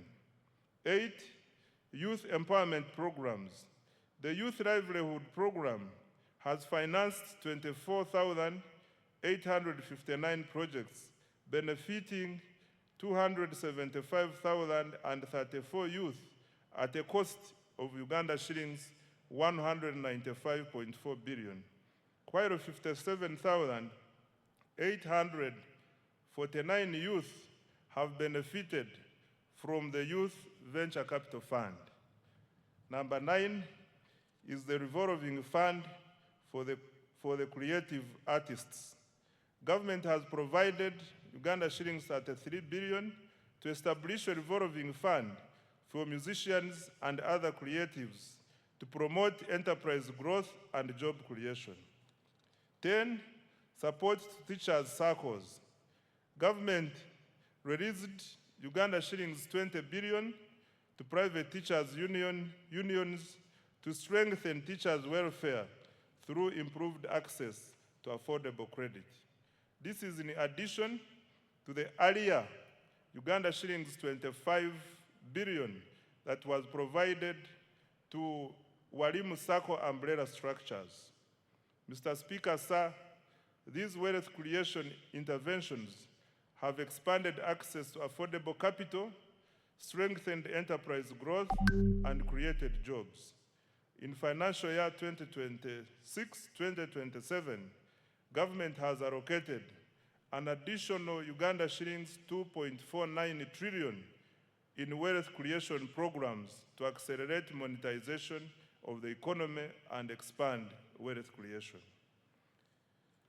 I now come to accelerating tenfold growth through the ATMs.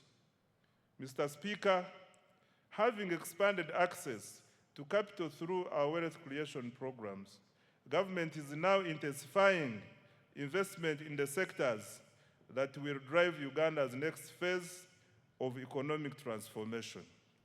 These sectors are collectively known as the ATMs, i.e. number 1, agro-industrialization, number 2, tourism development, 3, mineral-based industrial development, including oil and gas, and 4, science, technology, and innovations, including ICT and the creative arts. These sectors are deliberately selected because they represent Uganda's strongest comparative advantages and possesses the greatest potential to generate exports, jobs, incomes, and investment. Together, they form the engine of the tenfold growth strategy. The objective is simple: to convert Uganda's natural resources, human capital, and innovation into wealth, jobs, and prosperity. And I would like now to detail each.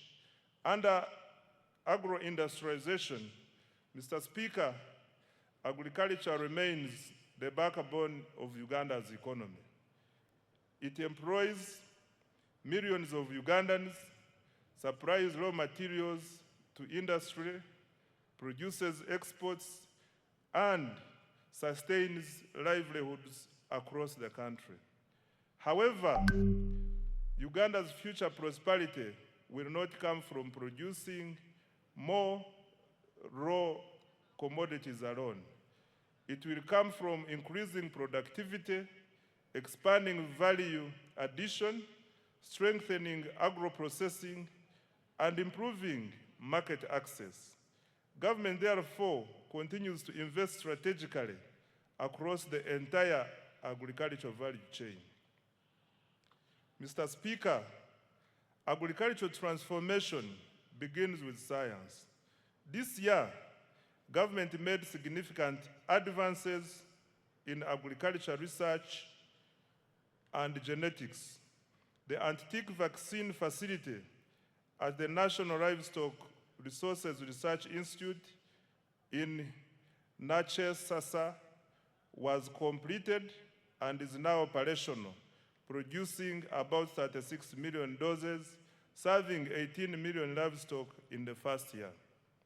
The government also produced foot and mouth disease vaccines and continued to advance research on disease-resistant crops and livestock breeds.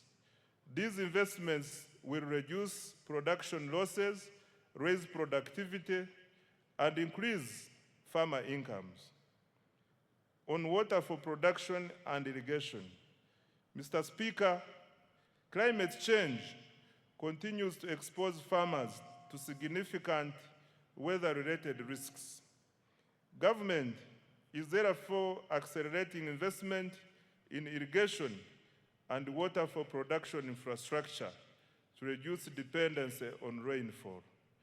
Progress was registered on several major irrigation projects, including Kabuyanda Dam in Isinjiro District, Atali in Buramburi District, Wadelai in Pakwach District, Achomai in Bukedea District, Namaisu in the Bududa District, Chembo Mbai in the Buko District, SIP irrigation scheme in the Buramburi District. Solar-powered irrigation schemes are also being rolled out across the country. These investments will support all year-round production, increase resilience, and improve agricultural productivity. On mechanization and animal health, Mr. Speaker, government continued developing regional agricultural mechanization centers and animal disease control centers to improve efficiency and productivity in the agricultural sector. Progress was registered in Chiruhura, Mbale, Chijandongo, Bunyangabo, Nakaseke, Katine, and several other districts. These facilities are improving access to modern agricultural equipment, veterinary services, and disease surveillance systems.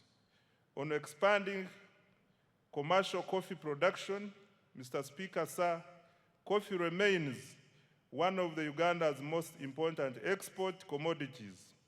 Government has therefore expanded coffee cultivation into northern and eastern Uganda. During the year, 2 coffee mother gardens were established and over 1.4 million coffee seedlings distributed to 7,532 farmers in northern Uganda. This intervention will broaden participation in one of the Uganda's most profitable agricultural value chains. Financial year 2026-2027 priorities for agro-industrialization. Mr. Speaker, a total of Uganda shillings 2.26 trillion has been allocated to the agro-industrialization program in financial year 2026-2027. This is the highest allocation ever to this program. Priority interventions include: 1, agricultural research and innovation, including funding for anti-tick vaccine commercialization; 2, irrigation and water for production; 3, extension services, more extension workers and their facilitation to reach farmers; 4, provision of good quality agricultural input; 5, post-harvest handling and storage; 6, agro-processing and value addition; 7, quality assurance and certification; and 8, expanding market access. The objective is to move Uganda from exporting raw commodities to value addition agricultural products. On tourism development, Mr. Speaker, sir, tourism is one of Uganda's most powerful export industries. It generates foreign exchange, it creates jobs, it supports thousands of enterprises, and showcases Uganda to the world. The following achievements have been registered this financial year. Uganda's global tourism visibility is at an all-time high, driven by the aggressive destination marketing under the Explore Uganda, the Pearl of Africa brand, the country's growing international profile, and industry endorsements are evident in its recent global presence and awards. In the North America market, Uganda won the Best in Show Africa at the 2026 New York Travel and Adventure Show, bolstered by endorsements from the renowned travel journalists. In the Asian market, the country won the Best Exquisite Destination Award at the Outbound Travel Mart in Mumbai and gained strong visibility at the South Asia's leading travel and tourism exhibition in New Delhi. Mr. Speaker, government has intensified the international marketing of destination Uganda through participation in major tourism exhibitions and targeted promotion campaigns in Europe, the United Kingdom, North America, Asia, East Africa, and North Africa. Government also leveraged high-profile platforms, including the Africa Cup of Nations AFCON 2025 tournament in Morocco and the 2025 World Travel Market in London, to showcase Uganda's tourism potential and attract visitors. In addition, Uganda successfully secured a bid to host 2 international conferences, further strengthening its position as a preferred destination for meetings, incentives, conferences, and exhibitions. Uganda also launched the economic and commercial diplomacy strategy as a key instrument for advancing Uganda's economic transformation.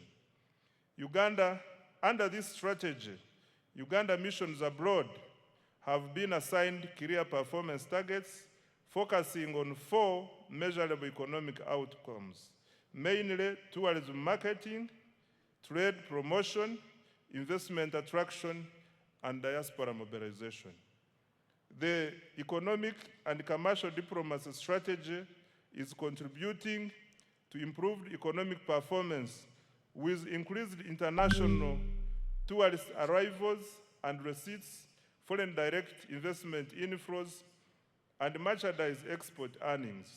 Government will continue to leverage its missions abroad to market Uganda as a preferred tourism, conference, and investment destination, expand market access for Ugandan products, attract strategic investors, and mobilize the diaspora to support national development. On tourism infrastructure, Mr. Speaker, government continued to invest in tourism infrastructure and attractions. Progress was made in the development of museums and cultural heritage sites in Moroto and Dokoro.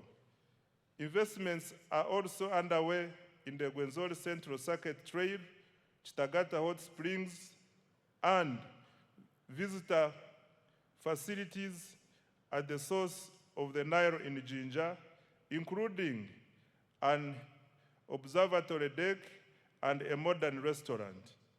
Government also established a new wildlife education center in Mbale. These investments are enhancing visitor experiences and strengthening Uganda's competitiveness as a tourism destination. In financial year 2026-2027, the priorities under tourism are the following. Mr. Speaker, government has allocated Uganda shillings 567.32 billion to continue developing the tourism sector next financial year.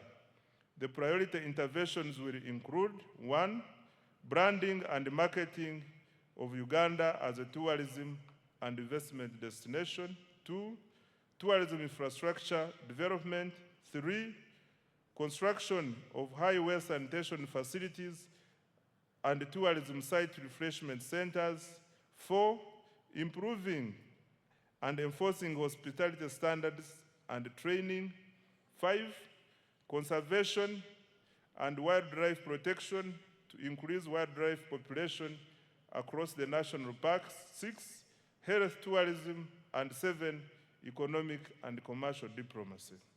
I now come to mineral-based industrial development. Mr. Speaker, sir, Uganda is richly endowed with minerals. However, sustainable transformation will come not from extracting minerals, but from processing and adding value to them. Government strategy is therefore to transform mineral wealth into industrial wealth, and the following steps have been taken in that direction. 1, government intensified mineral exploration and quantification. Geochemical surveys for gold were undertaken in Kasanda, Chiboga, and Mubende districts. Exploration confirmed an estimated 300 million tons of iron ore in Kabale, Rubanda, Ruchiga, Chisoro, Kanungu, Chiruhura, and Hoima districts. Surveys of copper prospects were conducted at the Bukusu carbonatite complex, which also has the potential for rare earth elements, as well as at the Boma and the Gwensakara sites. Evaluation of uranium, manganese, lithium, and nickel deposits is also ongoing across the country. Number 2, to add value to Uganda's limestone, a new clinker factory was commissioned in Moroto district to produce inputs for cement production. The factory operates a 6,000 ton per day clinker production line with annual production capacity of 2 million tons of clinker and 3 million tons of cement. The project is expected to save the country up to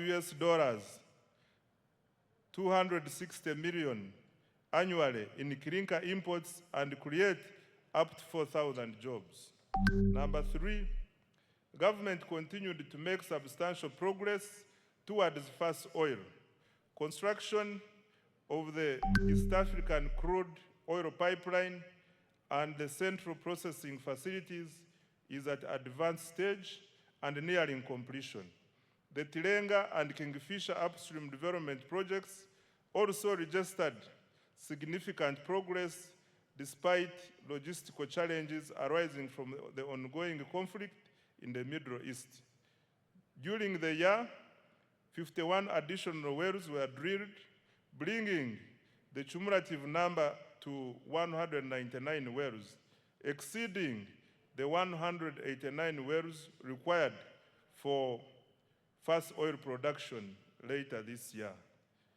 4, government completed the first phase of Kabalega International Airport, providing critical logistics, infrastructure to support oil and gas development, tourism, trade and investment in the Albertine region.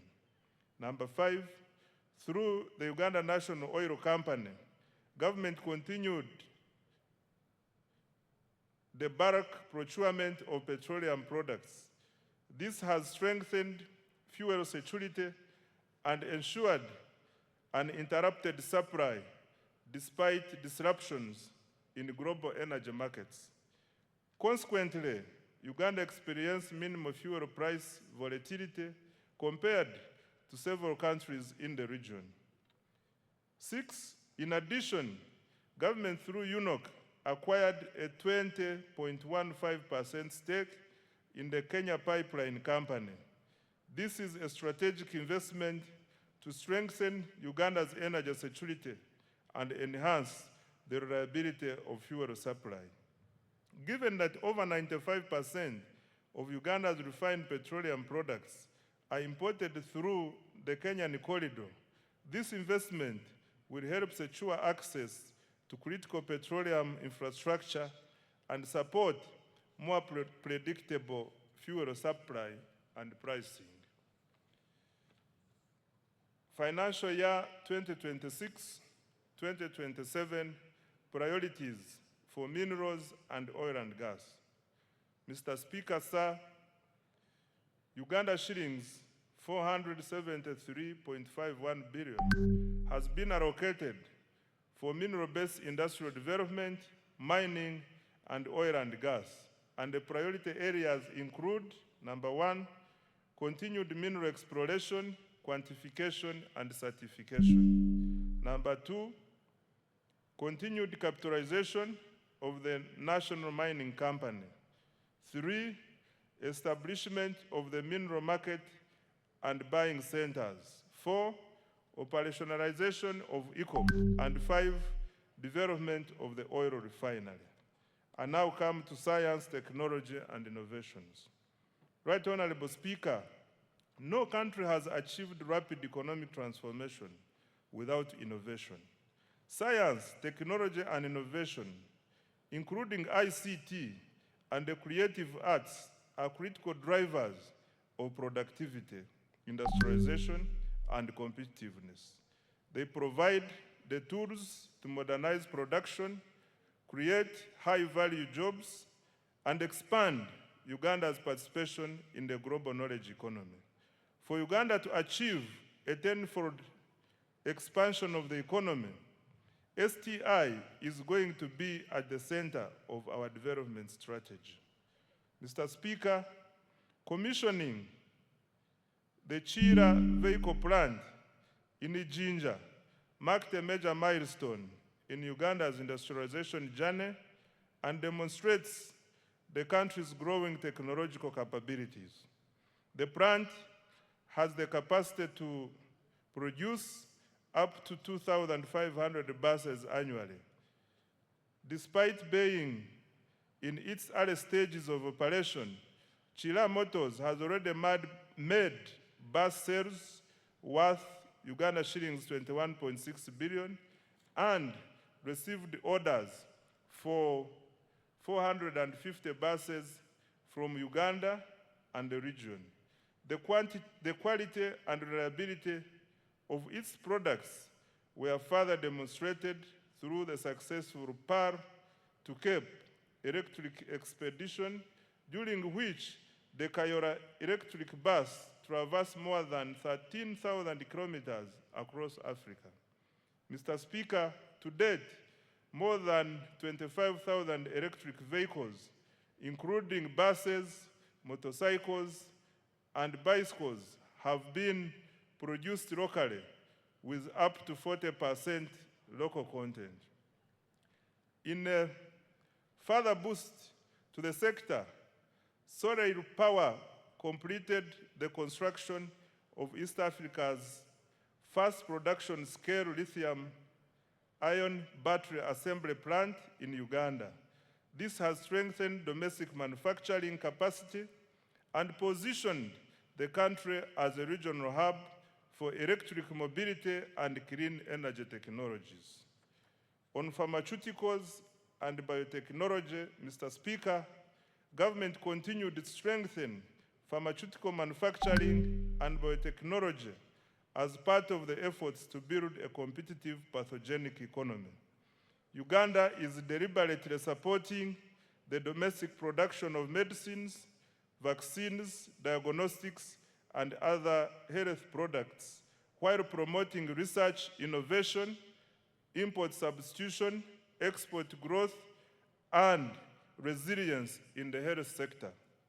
Significant progress was registered through strategic investments in and government procurement from local pharmaceutical and biotechnology companies, including Macrohim Scientifics, Day Pharma, Jena Herbal, and other emerging manufacturers. Macrohim Scientifics has established itself as a leading African manufacturer for rapid diagnostic kits, recording annual sales of approximately United States dollars 75 million from products used in the diagnosis of malaria, HIV/AIDS, and sickle cell diseases. Day Pharma has operationalized manufacturing lines for generic, oral solid, and liquid medicines, and secured approvals from the National Drug Authority for a range of essential medicines. Jena Herbal, the manufacturer of Covidex, has established a pharmaceutical manufacturing facility in Soroti, expanding Uganda's capacity to produce health products locally and strengthening the country's pharmaceutical value chain. These investments are improving health security, reducing imports, and creating high-value jobs. On advancing Uganda's space science, Mr. Speaker, government has strengthened Uganda's space science and satellite technology capabilities. Government established modern ground satellite infrastructure at the Uganda National Space Center at Mpoma Mukono district. This has enabled our scientists to successfully deploy a climate camera to the International Space Station. This has expanded the country's capacity to generate real-time data for climate monitoring, environmental management, disaster preparedness, and evidence-based decision-making. On value addition under STI, Mr. Speaker, government has intensified agro-industrialization initiatives driven by scientific innovation aimed at increasing value addition, branding, and export competitiveness. The Banana Value Addition Facility by Professor Mlanga strengthened its production capacity for banana value-added products and fulfilled export orders from South Korea, Saudi Arabia, Qatar, and Italy. In addition, government has invested in the establishment of the Coffee Park in Ntungamo. The Africa Coffee Park has innovated 18 products of value-added coffee ready to go into the market for roast, freeze-dry, and spray-dry high-level technology. On digital transformation, Mr. Speaker, government continued expanding digital infrastructure to improve the availability, reliability, affordability of ICT services, as well as access to the services. During the year, an additional 879 kilometers of fiber optic cable were installed, bringing the national fiber backbone to approximately 62,941 kilometers. As a result, internet costs declined from US dollars 70 to US dollars 35 per megabyte per second. Active mobile internet subscriptions stand at 18.5 million, while the number of smartphones connected to Ugandan network has reached 20 million. Total registered mobile telephone subscriptions have reached 57.3 million, placing Uganda among the most connected markets in the region. The increased penetration of mobile telephones has increased financial inclusion and improved access to e-commerce, telemedicine, marketing, and agricultural information for farmers. In the year ending March 2026, mobile money transactions rose by 29% to Uganda shillings 392.7 trillion. Active mobile money accounts stood at 36.7 million. As at 31st March 2026, the number of mobile money agents had reached 1.22 million. I now come to creative arts. Mr. Speaker, to protect intellectual property and artistic works, government enacted the Copyright Enabling Rights Amendment Act 2025. Government also established the Uganda Creatives Revolving Fund to provide affordable financing circles in the creative economy.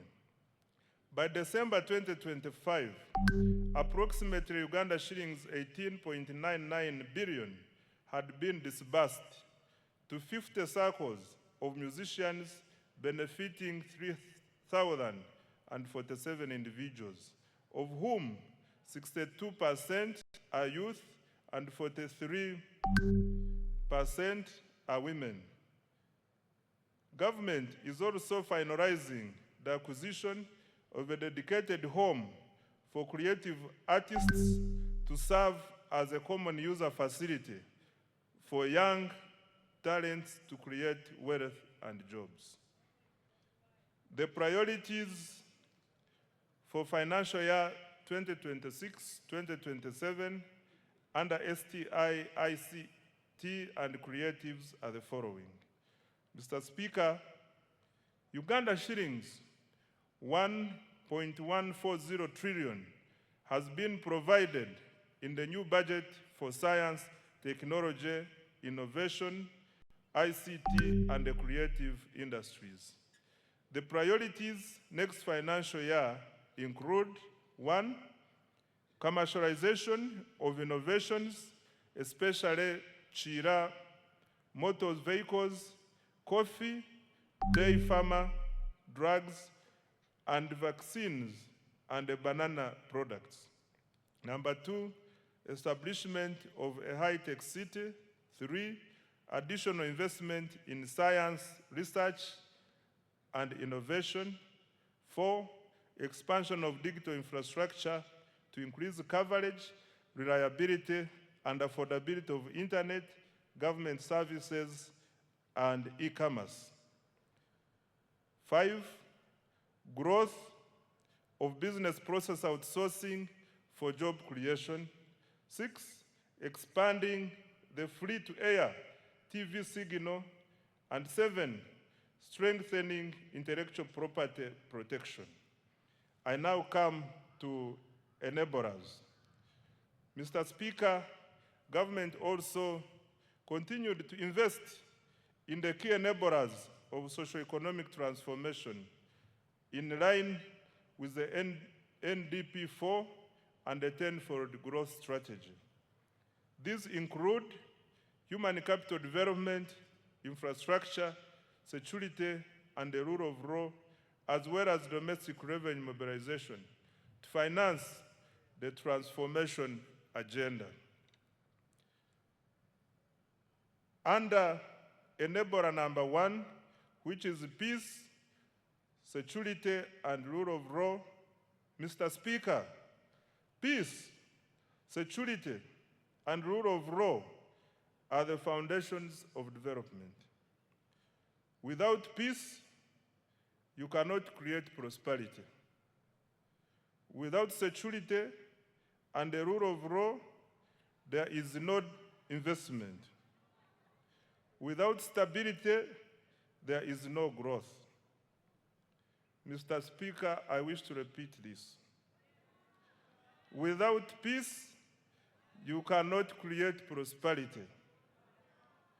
Without security and rule of law, there is no investment. Without stability, there is no growth. Government has continued to invest in security, justice, and governance institutions.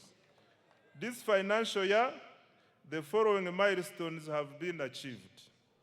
1, government continued strengthening security infrastructure, intelligence services, and operational capacity while improving the welfare of our security personnel in the UPDF, police, prisons, and intelligence services.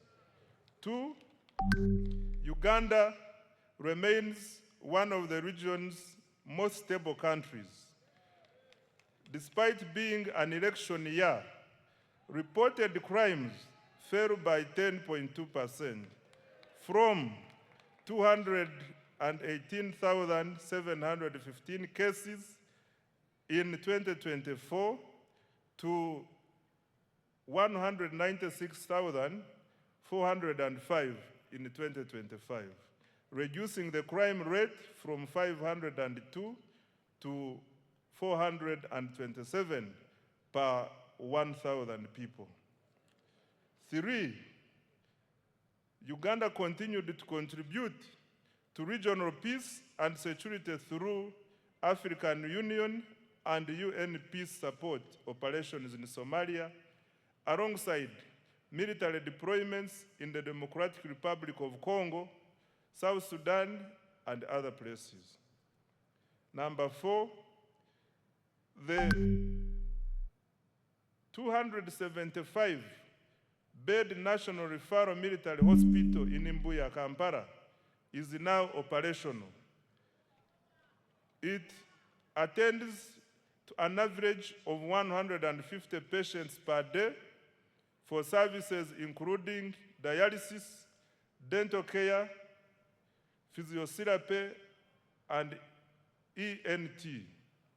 Number 5, construction of the UPDF military headquarters in Mbuya is 70% complete. In addition, over 230 housing units and new administrative blocks for the Air Force and Marines are under construction to enhance personnel welfare and operational efficiency. Number 6, government provided over Uganda shillings 1.697 trillion to the relevant institutions to organize the recently concluded successful general elections.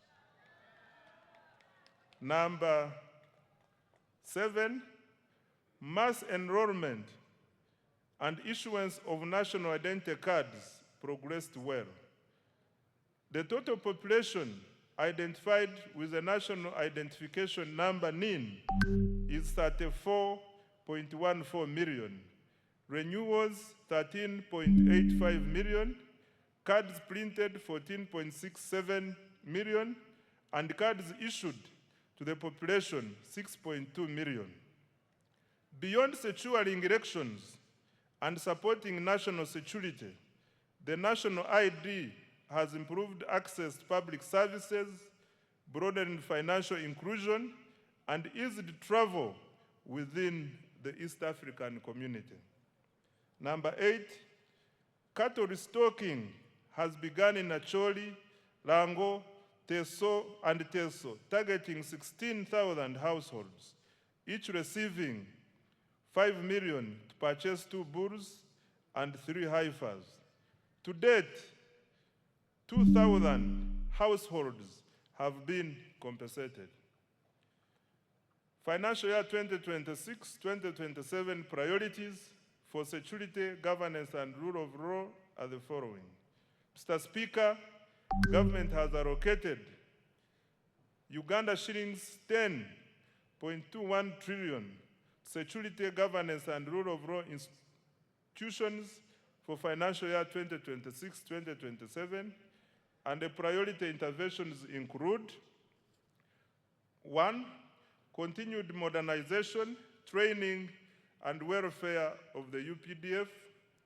2, full equipping of the National Referral Military Hospital and completion of the UPDF headquarters. 3, strengthening of broader security, counter-terrorism, and regional peace support operations. 4, enhancing community policing, crime intelligence, forensics, and CCTV coverage. 5, cyber security and protection of critical national infrastructure. 6, improving immigration services, NIN/ID enrollment, and e-passport issuance. 7, fighting against corruption. 8, continued cattle restocking in the Acholi, Lango, Teso sub-regions. I now come to enabler number 2, which is infrastructure development. Mr. Speaker, sir, transport infrastructure is the bone marrow of the economy. It connects farmers to markets, workers to jobs, and industries to inputs, while linking exporters to regional and global markets. Electricity powers industrialization and drives economic transformation. In financial year 2025-2026, government achieved the following infrastructure development.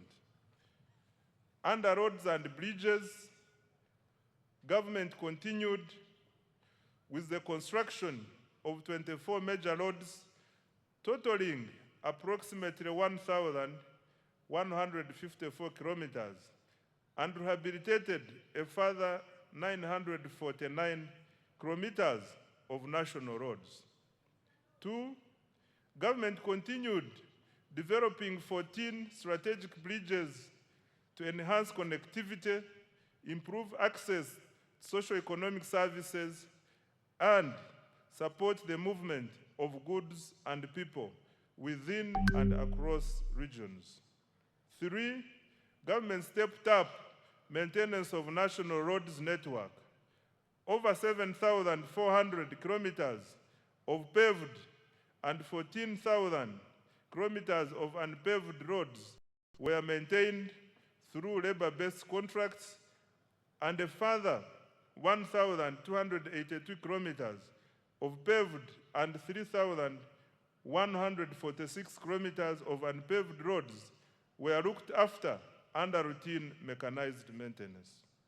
4, government opened 124 kilometers, graded 175 kilometers, and gravelled 64 kilometers of district and community access roads using the force account.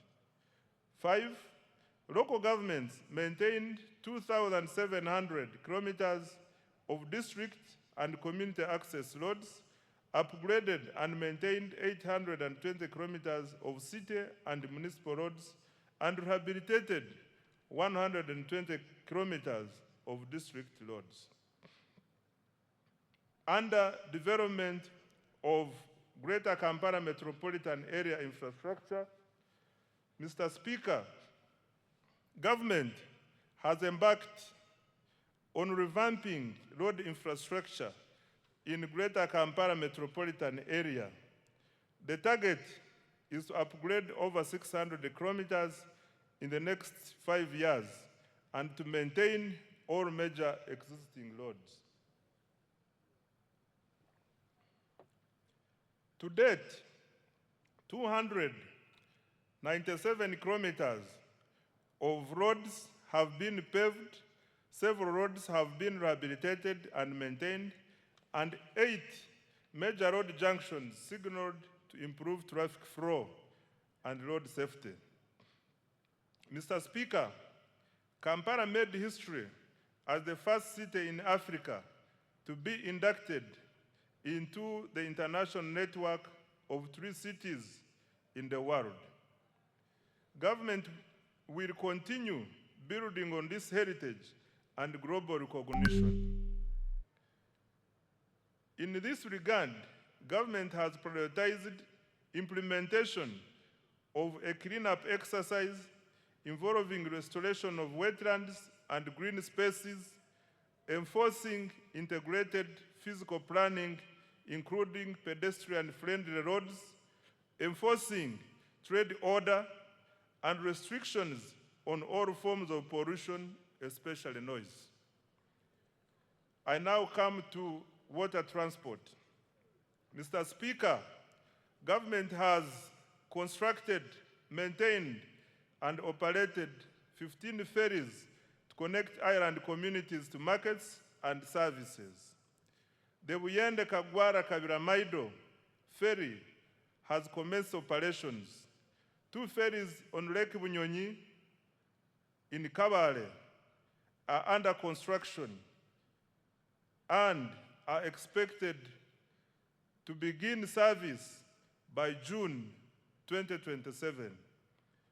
Preliminary works for the Bukasa Inland Port are nearly complete, paving the way for commencement of the actual construction.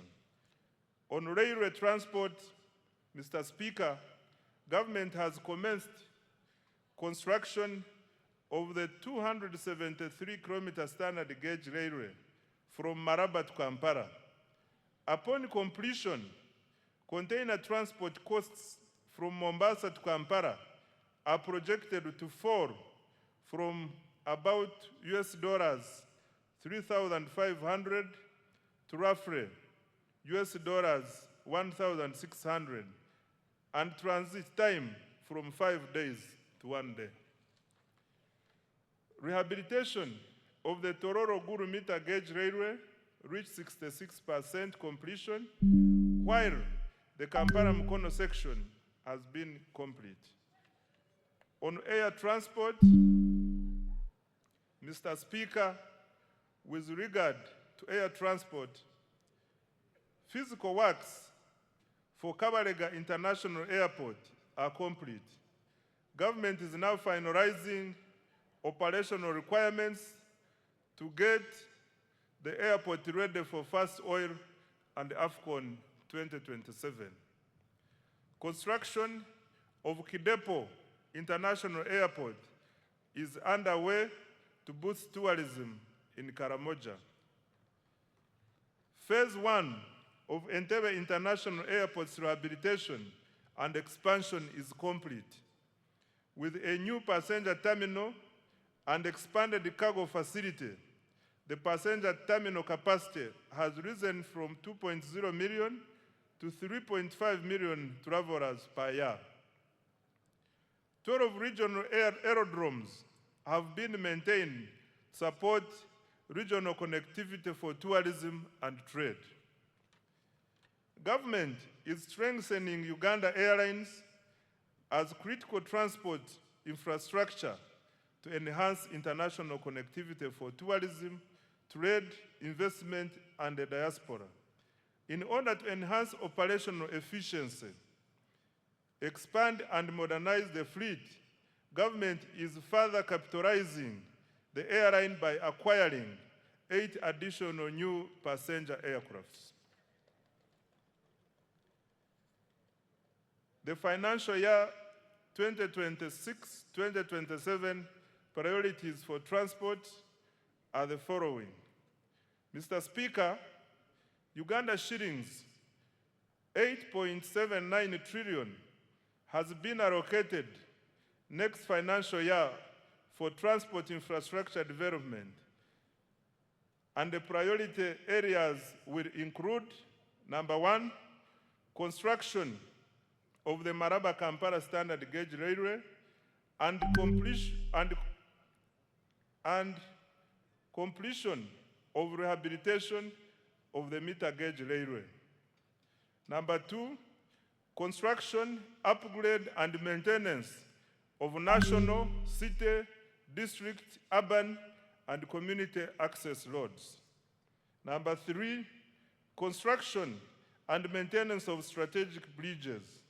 4, development of water transport systems such as ferries and ports. 5, operationalization of Kabalega International Airport and continued upgrade of regional aerodromes. And 6, expansion of the Uganda Airlines. I now come to the energy development. Mr. Speaker, sir, reliable and affordable energy is essential for industrialization and socio-economic transformation. Government continues to invest heavily in electricity generation, transmission, and distribution infrastructure. In financial year 2025-2026, government achieved the following in energy development.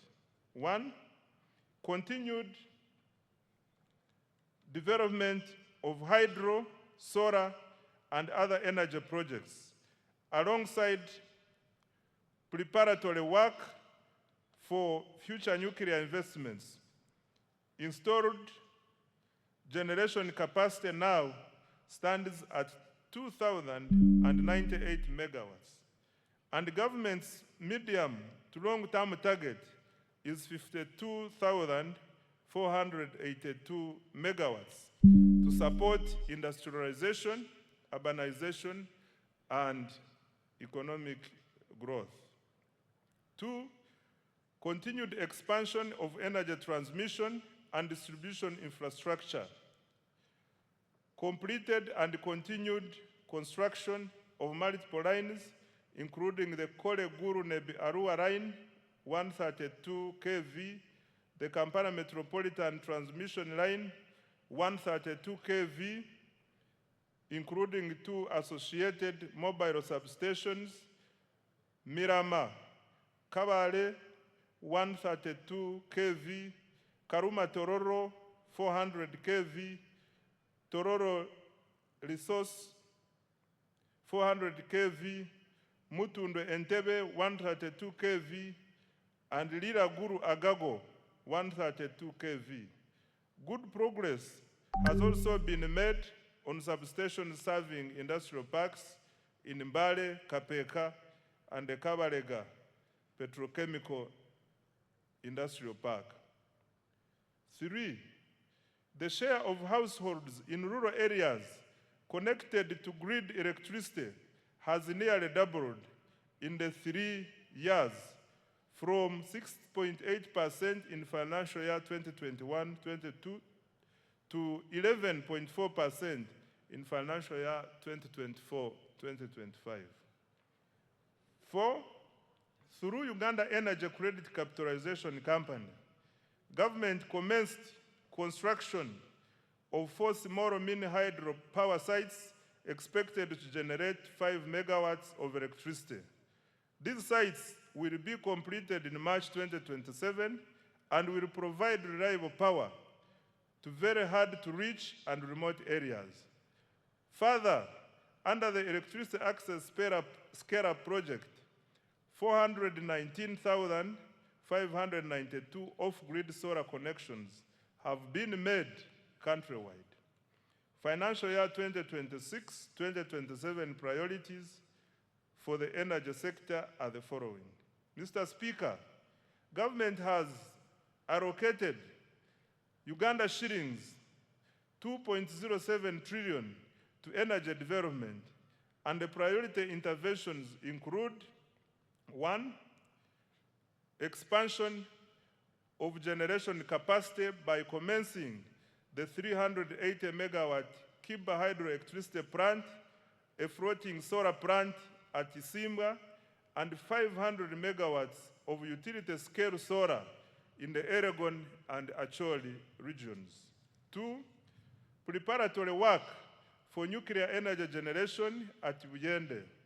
3, expansion of transmission and associated substation infrastructure. 4, rural electrification. And 5, industrial power connections. I now come to investing in the people.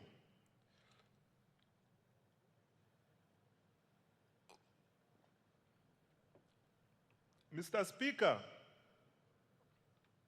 economic transformation is ultimately about people. A healthy, educated, skilled, and productive population is indispensable for sustained growth and shared prosperity. That is why government continues to allocate a large share of the discretionary budget to human capital development, i.e. health, education, water and sanitation, and social protection. During financial year 2025-2026, the following milestones were achieved. Under health, Mr. Speaker, government sustained its policy of progressively increasing investment in essential medicines and health supplies. Accordingly, funding through the national medical stores was increased by Uganda shillings 145.33 billion to Uganda shillings 862.93 billion in financial year 2025-2026. Government will continue to increase domestic financing for essential health commodities with the aim of substantially reducing reliance on donor support. This will guarantee uninterrupted access to essential medicines like antiretroviral medicines, anti-malarial drugs, vaccines, immunization supplies, laboratory commodities, and anti-tuberculosis medicines. Government continued to modernize healthcare infrastructure and equipment. During the year, 17 regional referral hospitals and 25 general hospitals were equipped with neonatal intensive care units. In addition, 14 regional referral hospitals received CT scan machines. Construction and upgrading of 31 health facilities across Karamoja is ongoing. Government also completed high-capacity medical waste incinerators in Fort Portal, Guru, Mbarara, KCCA, and Lira. Busorwe, Gombe, Kaworo hospitals were also rehabilitated. Right Honorable Speaker, government continued to promote preventive health care through immunization, disease prevention, and nutrition programs. Immunization coverage for children under 1 year reached 94%, while first dose measles, rubella coverage reached 93%. Government also conducted nationwide campaigns against malaria, HIV, AIDS, Ebola, cholera, and yellow fever, and promoted nutrition education for children, pregnant women, the elderly, and other vulnerable groups. Government also continued to expand specialized healthcare services in oncology, cardiology, and other fields, reducing the need for treatment abroad. The Uganda Heart Institute conducted 634 cardiac interventions, including open heart, closed heart, vascular, and catheterization procedures. In April 2026, the Uganda Cancer Institute successfully performed the country's first bone marrow transplant. Mr. Speaker, specialized healthcare services will be further strengthened by ongoing investments. The 250-bed capacity cardiac hospital in Naguru, Kampala is 44% complete and expected to be completed by June 2027. The International Specialized Hospital of Uganda at Lubowa is 75% complete and will be completed in December 2027. Mr. Speaker, I wish to repeat this one. The International Specialized Hospital of Uganda at Lubowa is 75% complete and will be completed in December 2027. The first phase of the Nuclear Medicine Center for the cancer treatment is 95% complete, with radiotherapy and advanced molecular imaging services. Phase 2 of the PET Center is 10% complete. Regional cancer centers in Mbarara, Arua, and Mbale are under construction, while the Guru Center is fully operational. Other achievements in the health sector include: 1, expansion of the national e-health digital infrastructure to support telemedicine, health information management, medicine tracking, and monitoring of health workers' performance. B, or number 2, strengthening the national ambulance and emergency care system through the deployment of additional ambulances. Mr. Speaker, the priorities under the health sector for financial year 2026-2027 are the following. Government has allocated Uganda shillings 5.23 trillion for the health sector in financial year 2026-2027.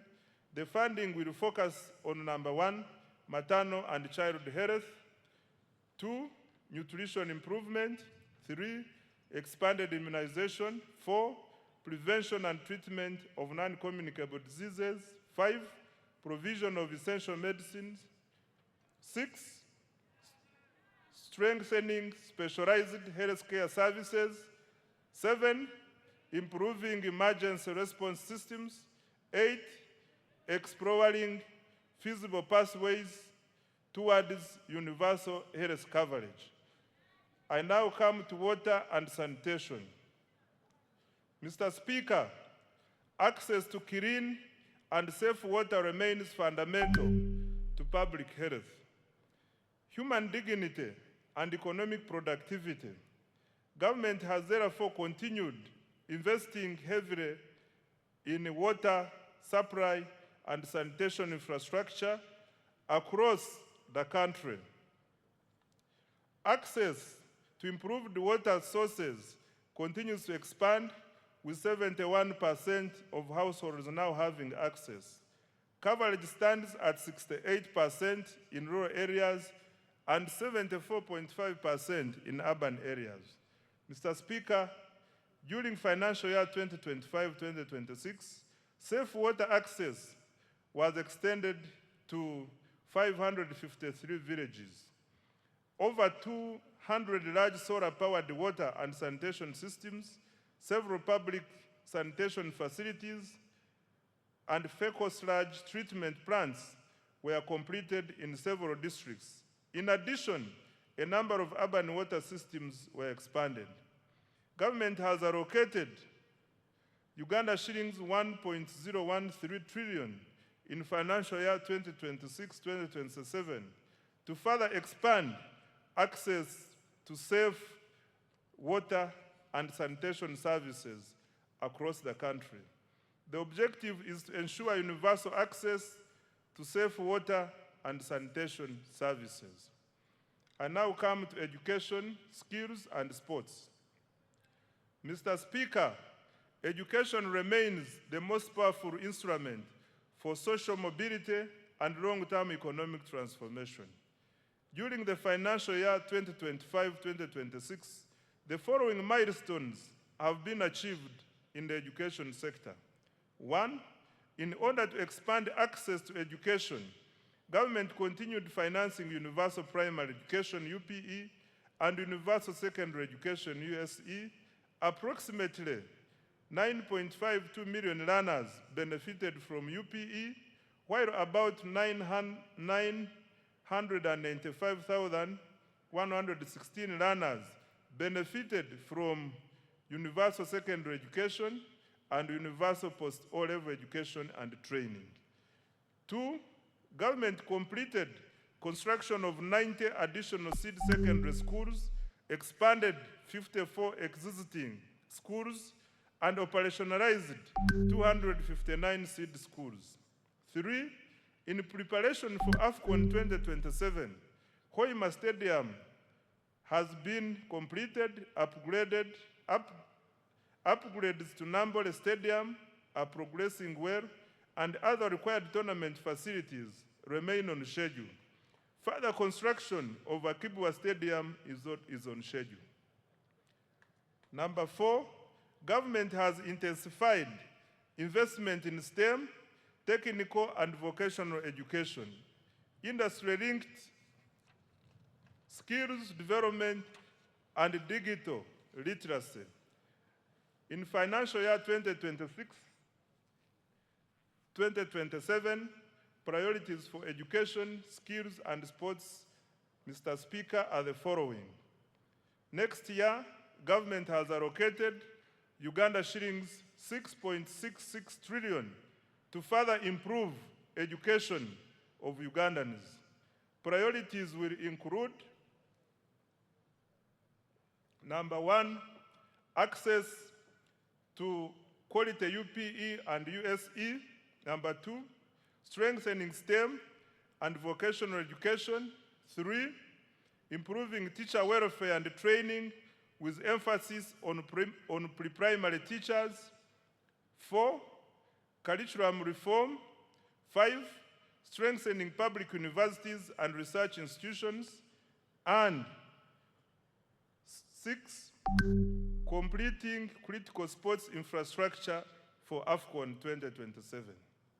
Mr. Speaker, beginning financial year 2026-2027, an additional Uganda shillings 568.65 billion has been allocated to enhance salaries for primary school teachers and arts teachers in secondary schools and BTVET institutions. I now come to social protection and inclusive development. Mr. Speaker, the NRM government has over the years ensured economic growth is inclusive.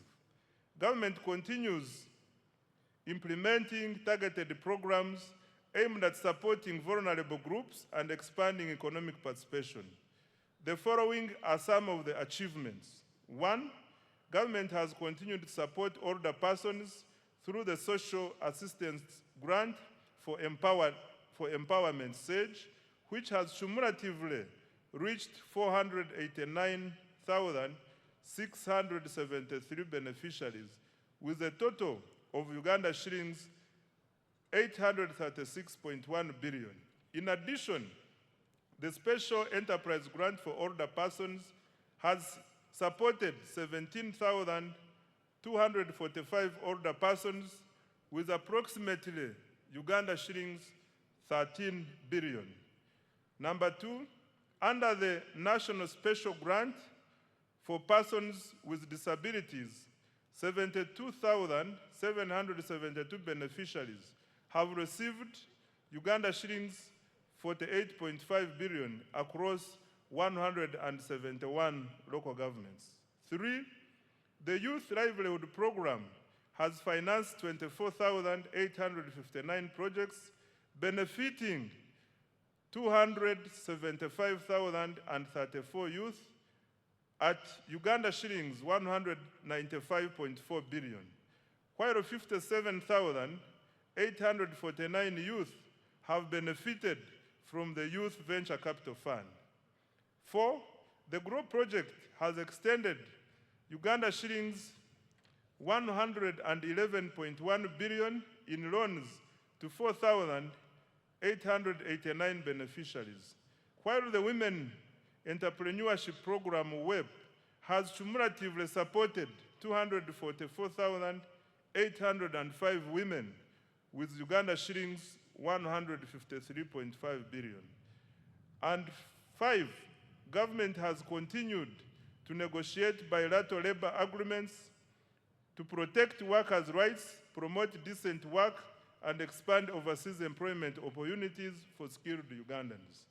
Financial year 2026-2027 priorities for social protection. Mr. Speaker, sir, next financial year, government has allocated Uganda shillings 173.55 billion for social protection, which will focus on 1, expanding economic empowerment programs, 2, strengthening labor standards, 3, supporting youth employment initiatives, 4, promoting women's economic participation, 5, enhancing social protection systems, and 6, establishing a robust labor market information system. Mr. Speaker, overall, Uganda shillings 13.56 trillion has been allocated next financial year to invest directly in the people of Uganda through health, education, social protection, and water and sanitation. This investment reflects government's conviction that people are Uganda's greatest asset. Enabler 4, industrial development and manufacturing. Mr. Speaker, nations achieve prosperity not by exporting raw materials, but by transforming them into high-value products. For this reason, government places high priority on industrial development, manufacturing, and value addition. Mr. Speaker, besides government investment in manufacturing under the ATMs already highlighted, the following milestones have been achieved in this financial year.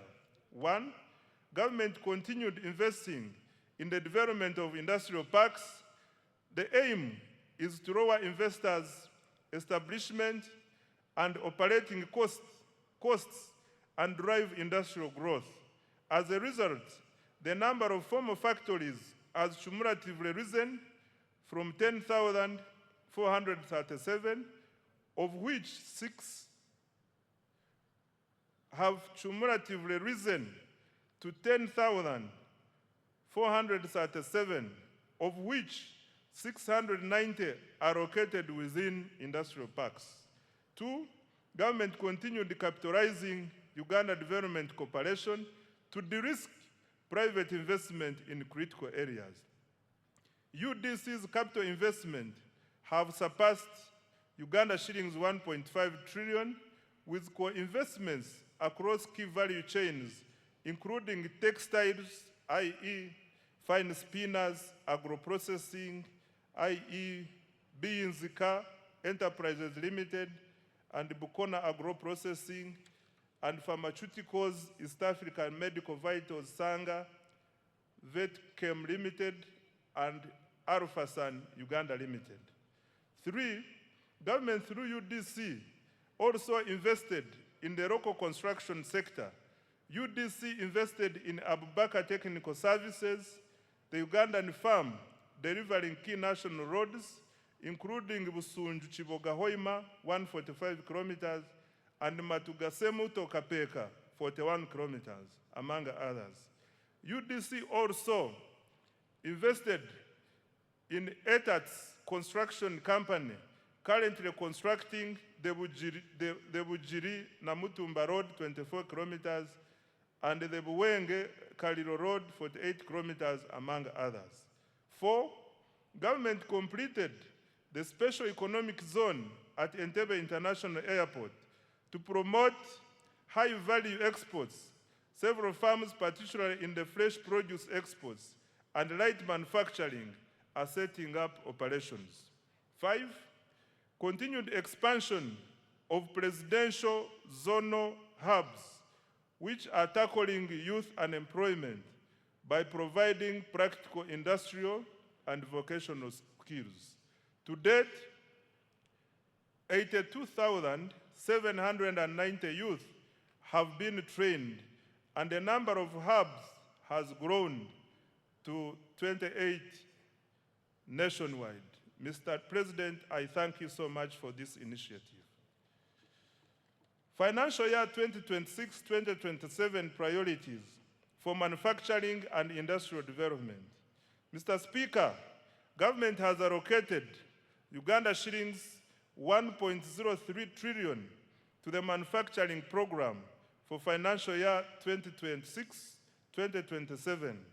Priority interventions include: 1, additional capitalization of UDC to drive industrial development; 2, industrial infrastructure development, particularly industrial parks, including new fully serviced plug and play parks; 3, value addition to agricultural raw materials and minerals; 4, supporting market access for Ugandan manufactured products; 5, strengthening the functionality of special economic zones; and 6, industrial research, including the establishment of regional industrial incubation hubs.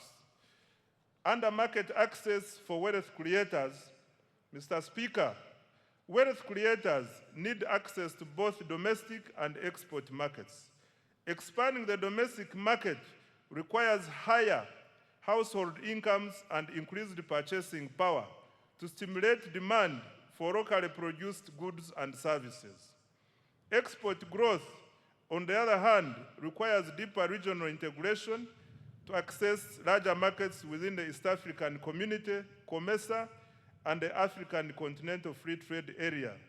These opportunities are complemented by preferential and duty-free market access arrangements negotiated with key partners, including the European Union, the United Kingdom, Russia, Serbia, and the countries in the Middle East.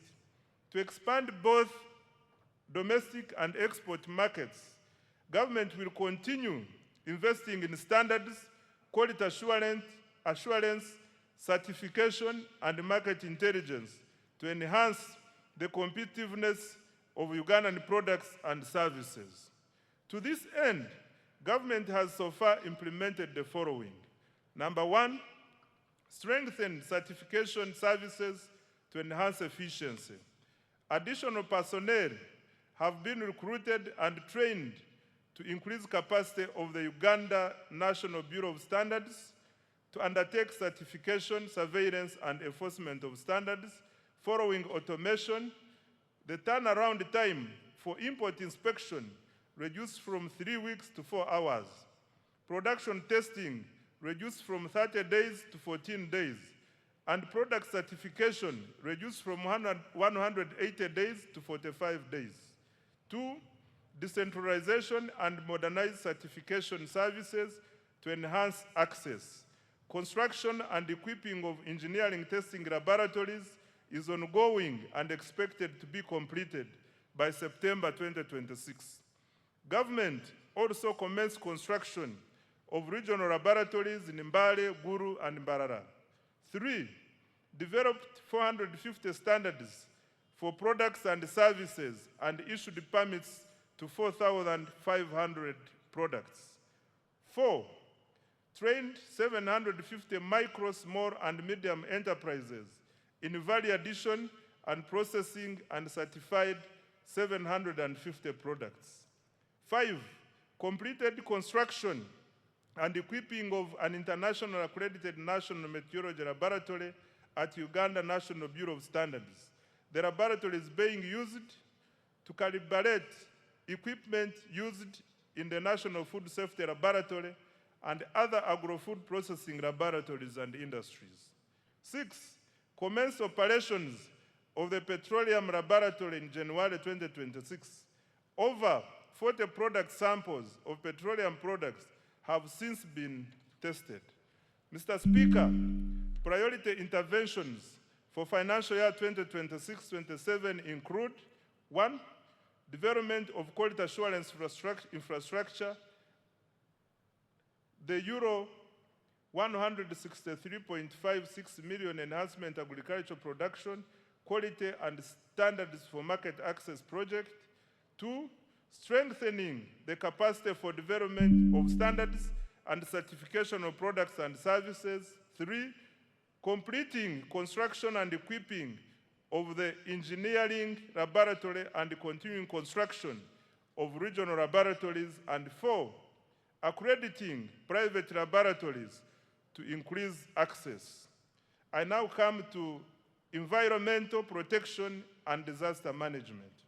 Mr. Speaker, sustainable management and use of natural resources, land, water, and environment, as well as effective response to climate change, are essential for boosting productivity and value addition.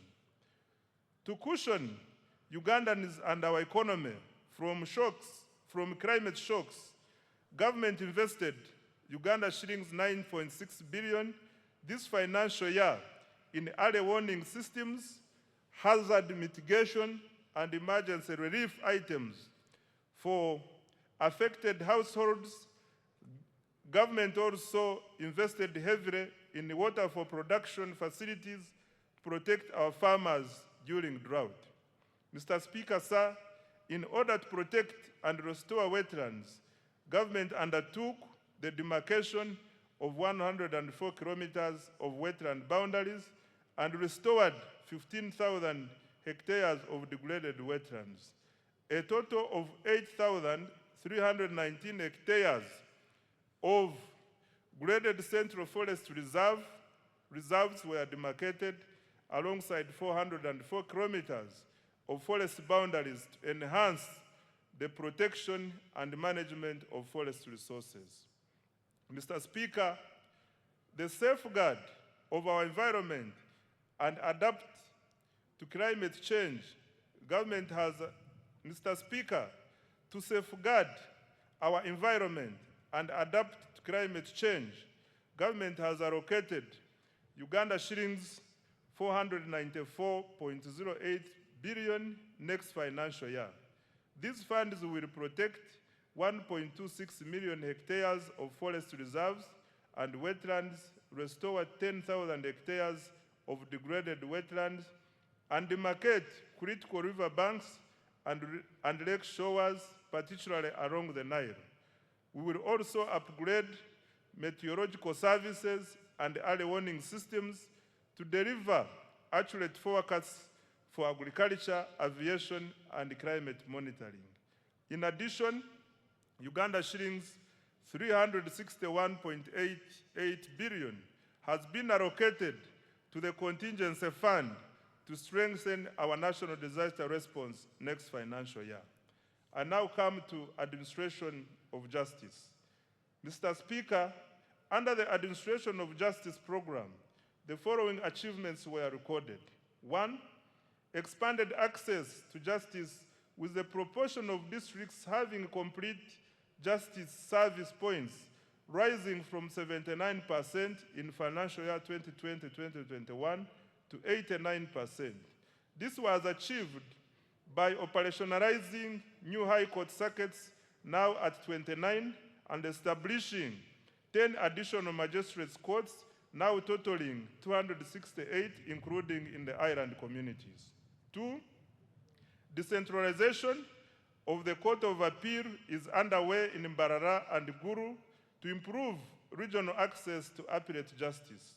3, judicial capacity has been strengthened with the appointment of additional justices of the Court of Appeal, now 20, and High Court, now 88, along with more magistrates to reduce case backlog and serve high-demand areas. 4, resolution of commercial disputes has improved. Between 2023 and 2025, the judiciary disposed of 38,102 commercial and land cases worth Uganda shillings 14.47 trillion, unlocking capital and boosting economic activity and investment. Promotion of alternative dispute resolution has been scaled up, resolving over 8,000 cases in financial year 2025-2026. Alongside nearly 25,000 small claims matters worth Uganda shillings 19.5 billion. 6, mobile courts have been deployed to hard-to-reach and refugee hosting areas, bringing hearings into communities to accelerate case resolution and improved access to justice. In financial year 2026-2027, priorities for administration of justice, Mr. Speaker, are the following. Uganda shillings 665.55 billion has been allocated under this program for financial year 2026-2027 to number 1, expand access to justice and further decentralize appellate services. 2, recruit and deploy judicial officers. 3, reduce case backlog through alternative dispute resolution and mobile courts. 4, digitize courts, case management and e-filing. 5, strengthen prosecution, forensic services, and anti-corruption efforts. And 6, upgrade court infrastructure and circuit operations. I now come to legislation and oversight. Mr. Speaker, sir, during financial year 2025-2026, the 11th Parliament held 34 sittings, passed 18 bills, and concluded one petition, passed 29 resolutions, and adopted 22 reports.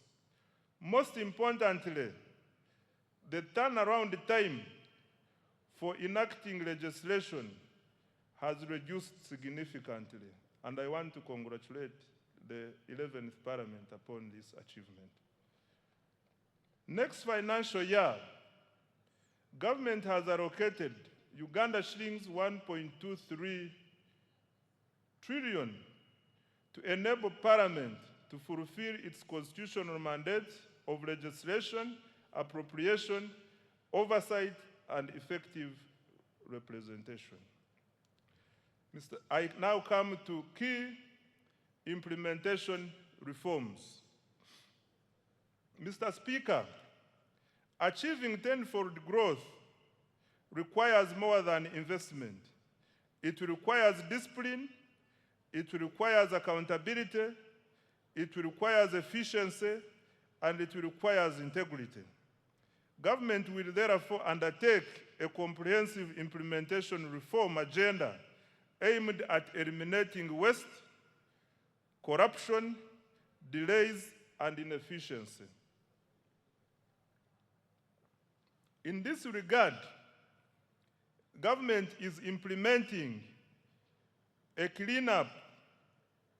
This means enforcement of the laws and regulations to ensure institutional effectiveness, leading to improved service delivery and public trust. The specific priorities in the cleanup include: 1, enforcement of budget discipline and accountability. In financial year 2026-2027, going forward, as part of the performance contracts, all accounting officers will sign a budget discipline and accountability charter, which provides for sanctions against breaches of accountability rules in planning, budgeting, and execution of public resources.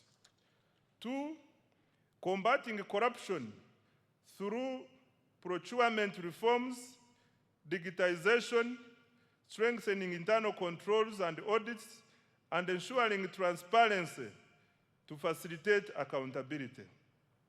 3, continued enforcement of trade order and traffic discipline to promote safe, orderly, and livable cities and urban centers and improve the safety of public transport. 4, strengthening governance, oversight, and performance of state-owned enterprises. 5, strengthening allocative efficiency by prioritizing high-impact investments under the ATMs and the enablers, while eliminating wasteful expenditure. To this end, as guided by His Excellency the President, state-funded celebrations on public holidays will be suspended except functions on religious holidays.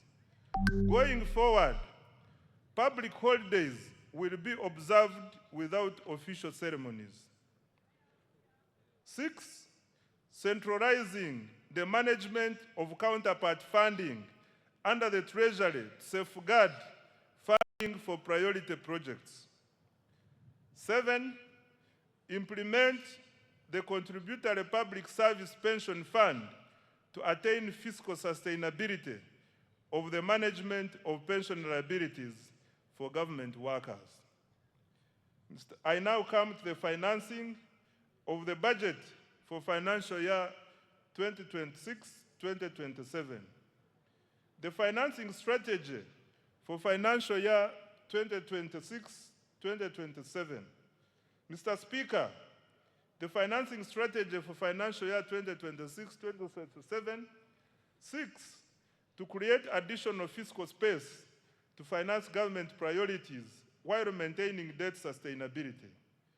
This will be achieved through, number 1, strengthening tax administration and compliance.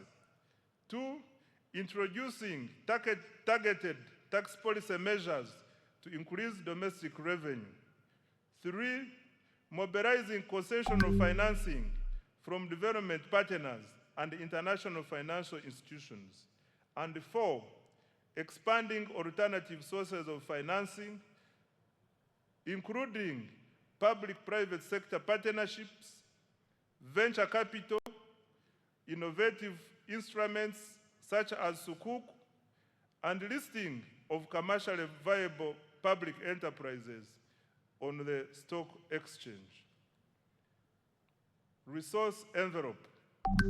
Right Honorable Speaker, the total resource envelope for financial year 2026-2027 is 84,391,743,343,426 shillings.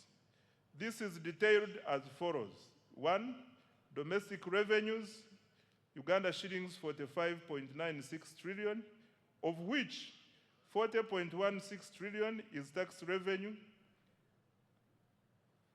4.02 trillion is non-tax revenue, 1.44 trillion is petroleum revenue, and 339.8 billion is local government revenue. 2, domestic borrowing, Uganda shillings 11.97 trillion, 3, domestic debt refinancing is Uganda shillings 13.97 trillion. External borrowing for general budget financing is Uganda shillings 1.22 trillion.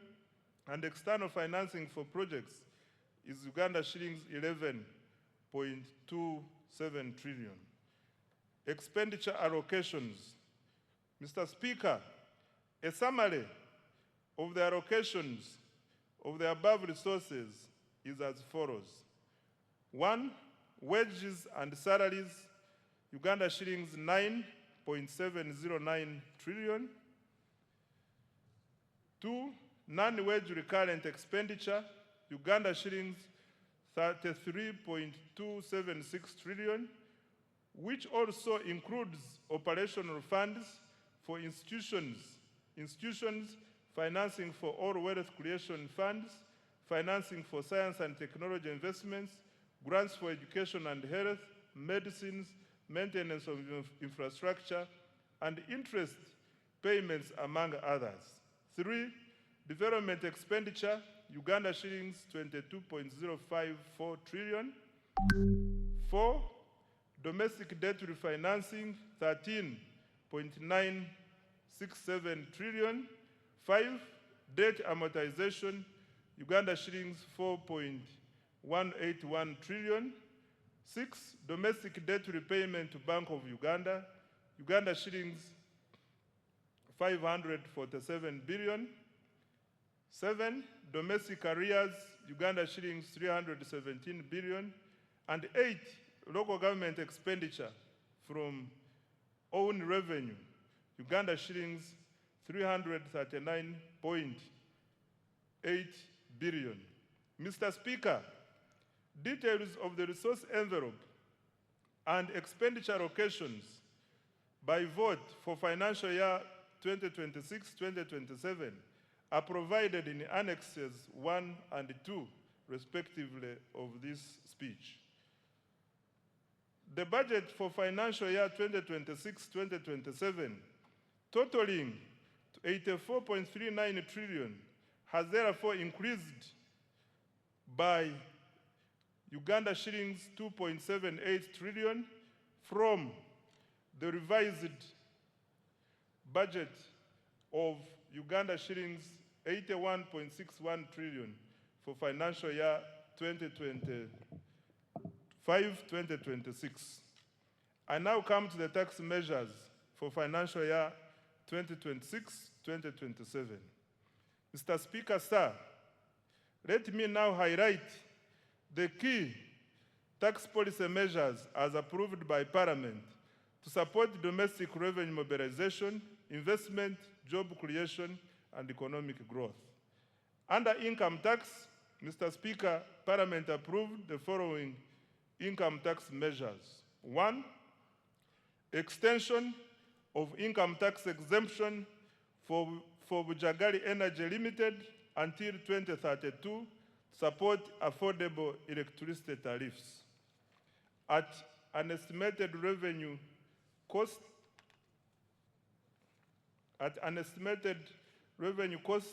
of Uganda shillings 115 billion per annum. 2, increase in the pay-as-you-earn threshold from Uganda shillings 235,000 to Uganda shillings 335,000 per month to raise take-home pay for low-income workers at an estimated revenue cost of Uganda shillings 96 billion. 3, introduction of a 5% withholding tax on payment of interest to foreign lending institutions to ensure equitable taxation of interest income. 4, provision for individuals to file and pay rental income tax monthly to improve voluntary compliance and reduce tax arrears. 5, introduction of a tax holiday for developers of hotels and other ultra-luxury tourism facilities investing at least United States dollars 10 million for foreign investors and United States dollars 5 million for Ugandan investors. 6, equalization of tax treatment of Tier 4 financial institutions by allowing deductions for provisioning for bad debts, thereby reducing the cost of capital.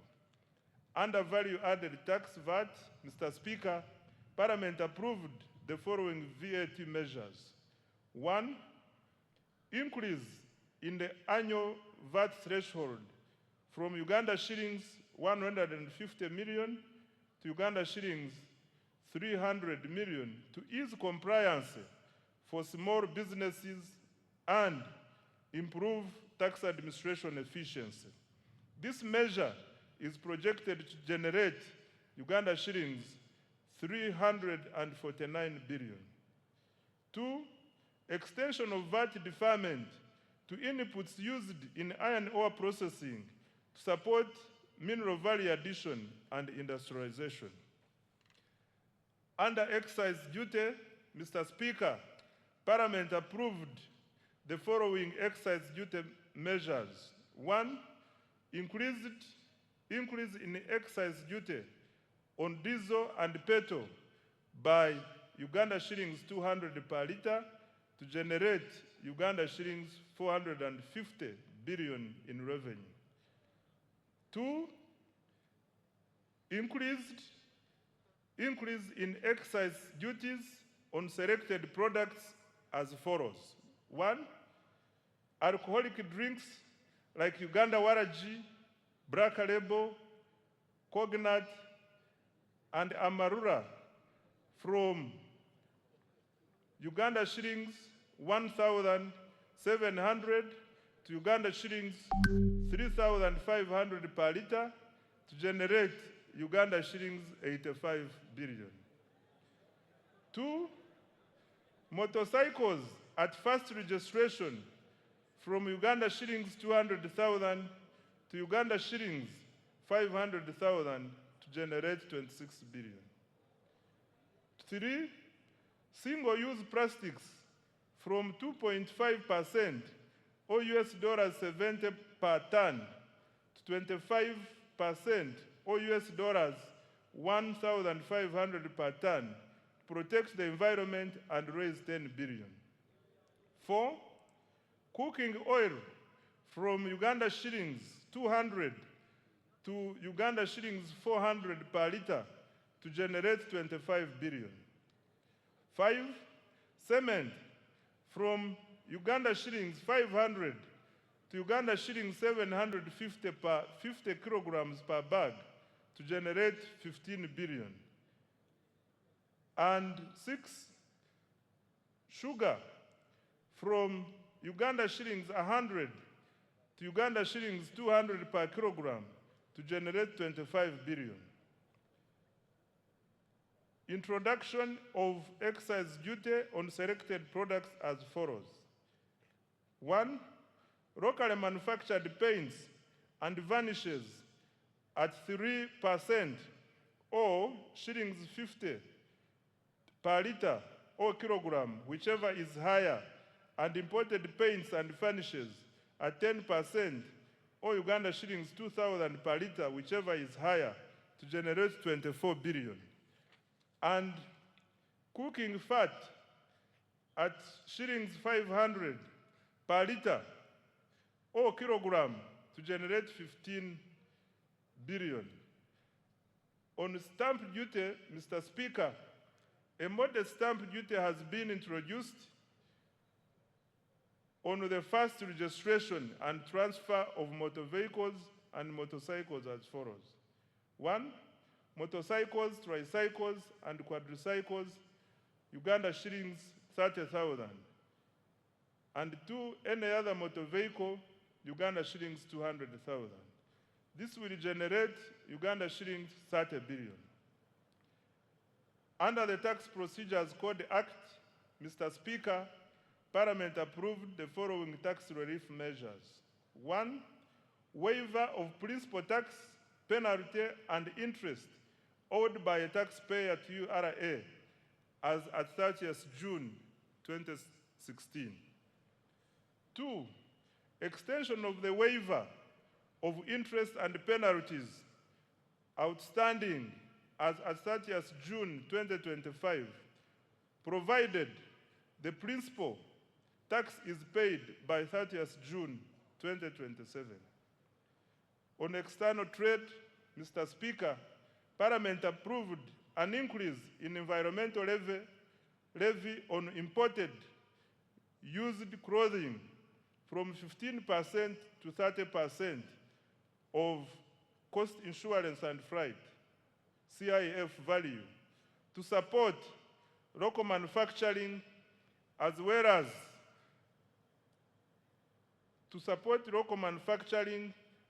as local manufacturing and generate Uganda shillings 40 billion. Under lotteries and gaming, Mr. Speaker, Parliament approved increase of the tax for betting from 20% to 30% to harmonize taxation across gaming activities and generate Uganda shillings 24 billion. In conclusion, Mr. Speaker, Uganda has become a land of opportunity and promise. Our economy has expanded to United States dollars 69 billion and is projected to grow at a double-digit rates driven by strong export performance, fast oil, and sustained wealth creation interventions. More importantly, this growth is increasingly translating into jobs, higher incomes, and better livelihoods for Ugandans. Investor confidence is rising, and the Ugandan diaspora is responding with increased remittances, investment, and active participation in our transformation. This budget aims to accelerate the attainment of the tenfold growth strategy. Government has allocated 99% of discretionary resources to the ATMs, i.e. agro-industrialization, tourism development, mineral-based industrialization, and science, technology, and innovation, and their key enablers. This budget prioritizes production, productivity, value addition, exports, and job creation. I invite the private sector to take full advantage of these opportunities to create wealth. The budget launches Uganda into the Chisanja No More Sleep. The budget launches Uganda into the Chisanja No More Sleep. Every Ugandan must actively engage in wealth creation, and every leader must be accountable for transforming households and communities. I want to repeat this. The budget launches Uganda into the Chisanja No More Sleep. Every Ugandan must actively engage in wealth creation, and every leader must be accountable for transforming households and communities. The era of planning and debate is over. The era of implementation and results has begun. Our mission is clear: produce more, earn more, export more, and lift every household out of subsistence. I dedicate this budget to all wealth creators, especially the youth, whose energy, enterprise, and innovation will drive Uganda's transformation into a $5 billion economy. Right Honorable Speaker, I beg to move.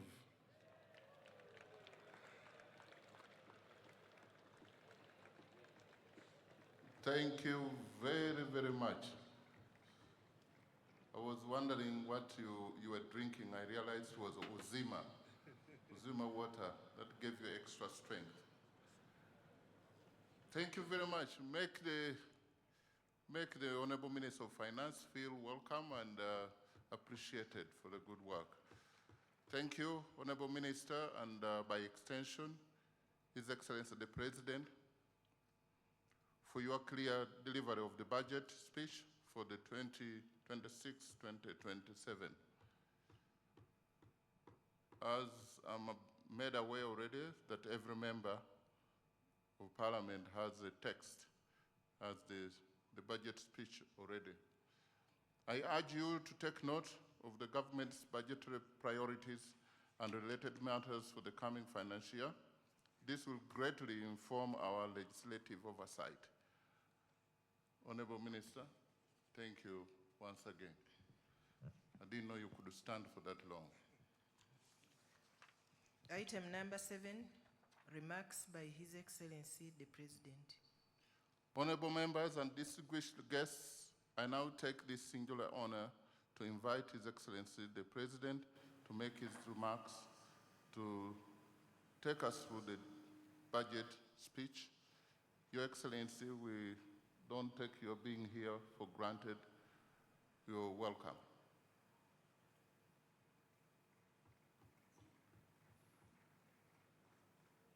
If you really want to stamp your feet, please do it. You have the permission of the chair, of the speaker. Thank you. Her Excellency the Vice President, thank you so much. Her Excellency the Vice President, the Right Honorable Speaker of Parliament,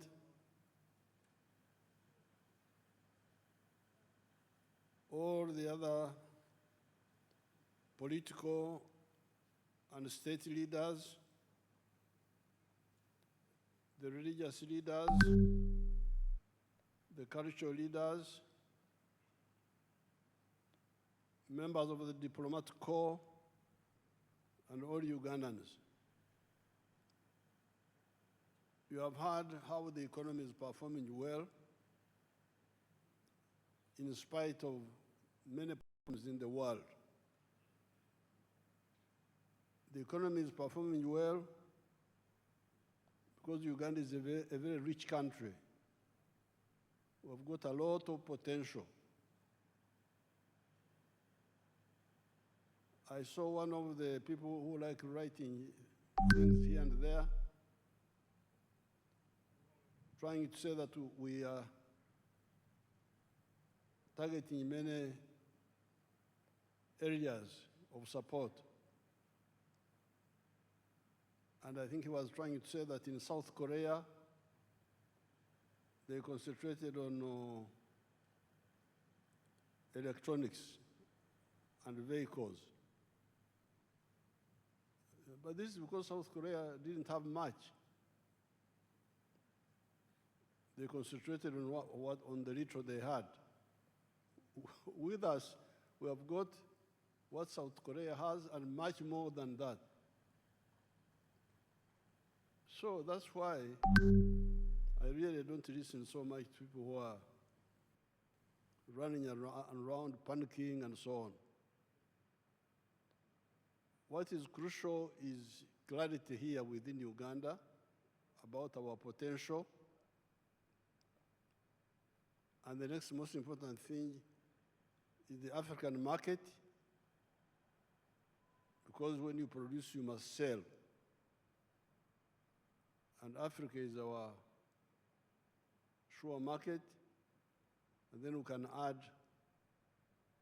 other markets. So this growth of 6.4%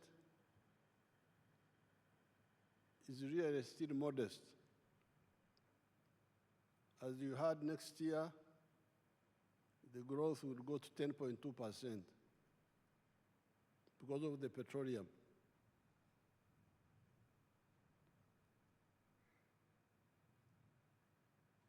As you heard, the performance is good by world standards. But in my view, it can be stronger.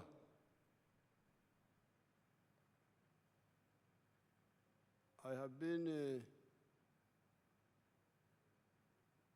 I'm from the communities of this place, indigenous communities here, and I've been following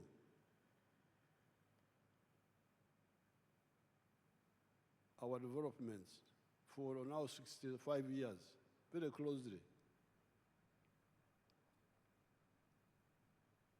But what you need to know is that the aim of the NRM is not just growth, but transformation, socio-economic transformation. It is now, but before I talk about other things, I want us to solve this little problem of Ebola. Ebola is a very simple disease.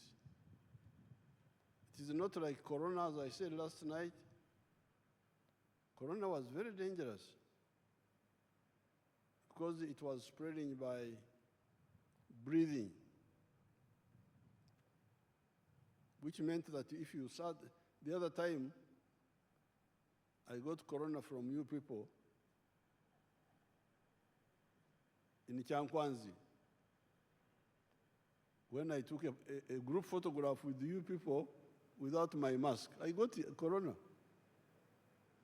And I was here for 21 days sitting in the house. So Corona was really dangerous. It was spreading by breathing. But this Ebola spreads only by contact. And contact, close contact with the sweat, with the vomit if they vomit, with the blood, sexual, kissing, saliva. When the person is already sick, not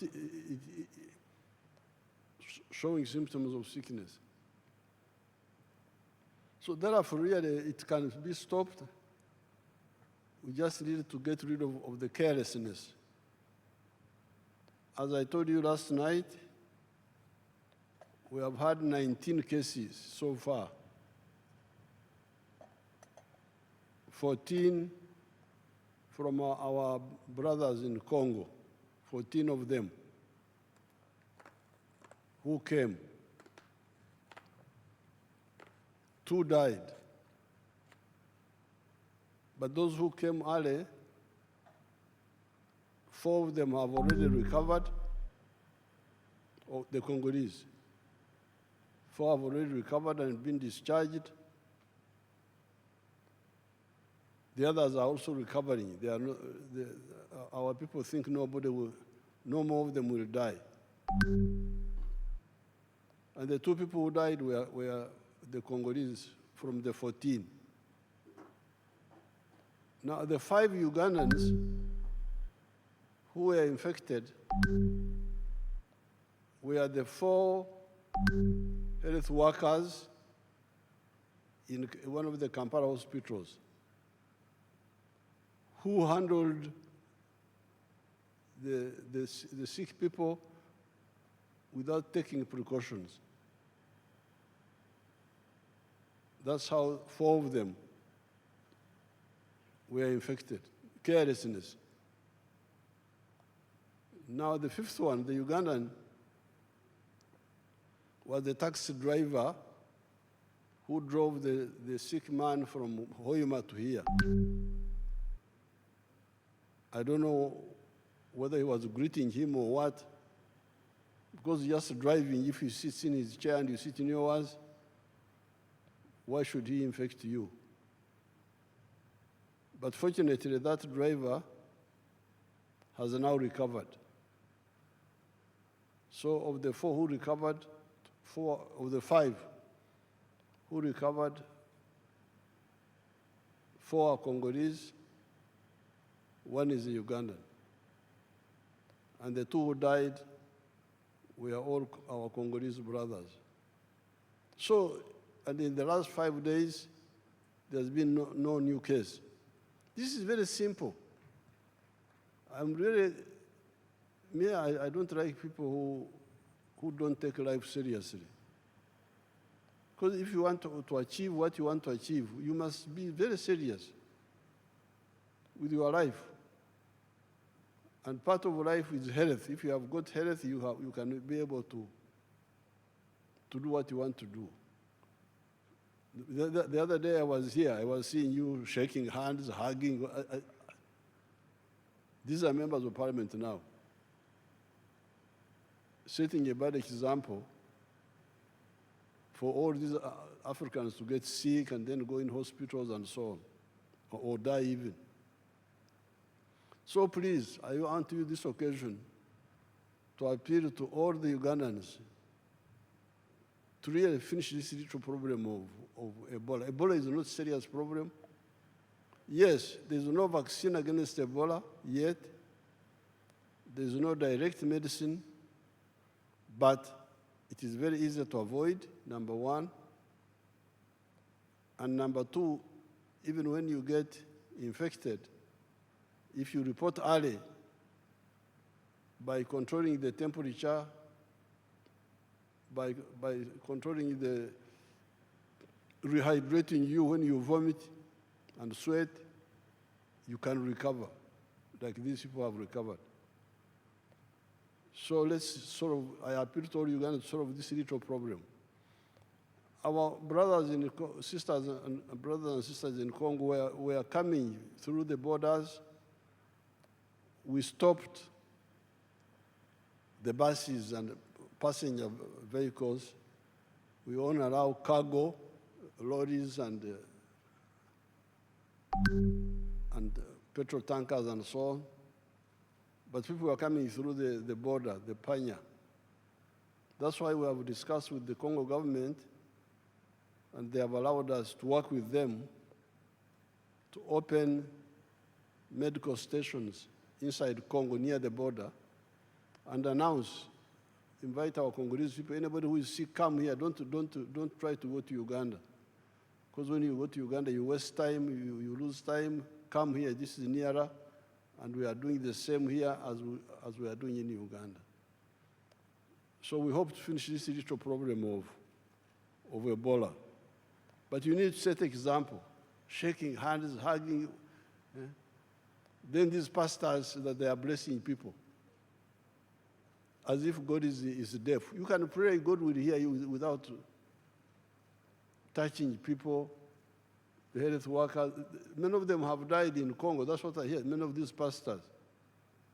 Some of the people who were the pastors blessing people.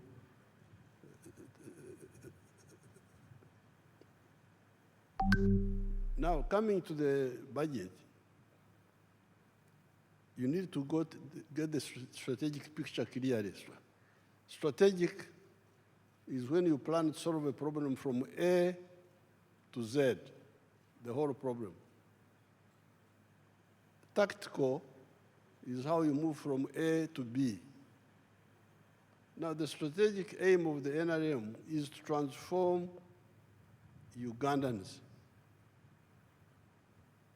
And I want to put it to you that it has taken a bit too long, although we have done well, but we could have done better. I was counting the years. It is now 132 years since the British came here. 132 years. The British came here in 1894 when they introduced their government here. Europe had started modernization. Capitalism had started.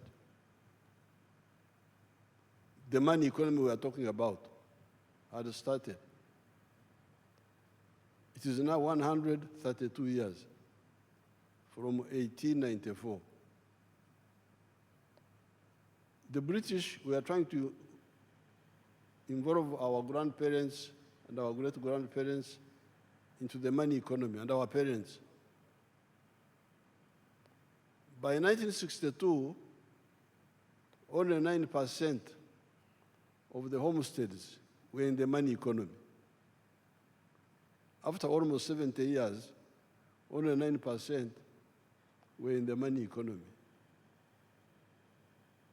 91% were still in the Okorre Chidachonka. And I can testify because I'm from Ntungamo. Ntungamo, all of us were in the Okorre Chidachonka. There was not a single one who was interested in money. I know houses one by one. Now, when we were in the bush, we studied this and we put out our document, 10 points program. And point number 5 was on this very point. Please build an economy which is independent, integrated, self-sustaining, meaning, implying, join the money economy. When we came, we started. But when I checked, in 2013, you can imagine, only 32% of the homesteads had joined the money economy. That's how we involved the UPDF. General Saleh, please come and beg these people to join the money economy. Take seedlings to them, free seedlings. Go and beg them. Kulala, they are asleep. Then Saleh did his best. Now, recently, we have added PDM. But with all this, it's now 67% of the homesteads who are in the money economy with some Chibaro. 33% are still refusing to join the money economy. So this is the challenge. That's why we are saying, please, I'm really saying now, no more. We can't go on like this. And this is the work of the leaders. The leaders, the Banyankore say, Amushogomfu, no mwekoreire. The eyes of the dead body are the eyes of the one who's carrying the dead body. If the one who's carrying the dead body falls in the pit, the body also will fall in the pit. I saw this. I'm here. I'm not a story. I am alive. We started with those Banyankore who are very difficult, like the Karamojong, wild really, and we changed them by engaging them. So therefore, what we said the other time here, now that especially there's this money which is already there in the villages, all the leaders, certainly all the ministers, must take the lead in checking parish by parish what is happening to make sure that all these people stop Kukongora, stop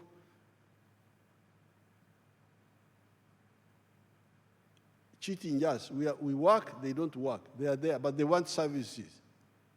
They want medicine, they want education, they want security, but they don't contribute. They're just sitting there in their homes and not engaging in the money economy. So although we have done very well, this very good performance the minister is talking about is by the 67% now. And all of them, not necessarily with the Chibaro. Some of them do without the Chibaro. But there are 33% who are Wako Pembeni, they are on the side. Suppose they were also part of this, would be much further. And as the minister, Msasi, told you, these people joining the money economy is crucial for 2 reasons. First of all, they get income. They get income, which means that their purchasing power goes up. Part of the problem of the purchasing power being low is because they don't have income.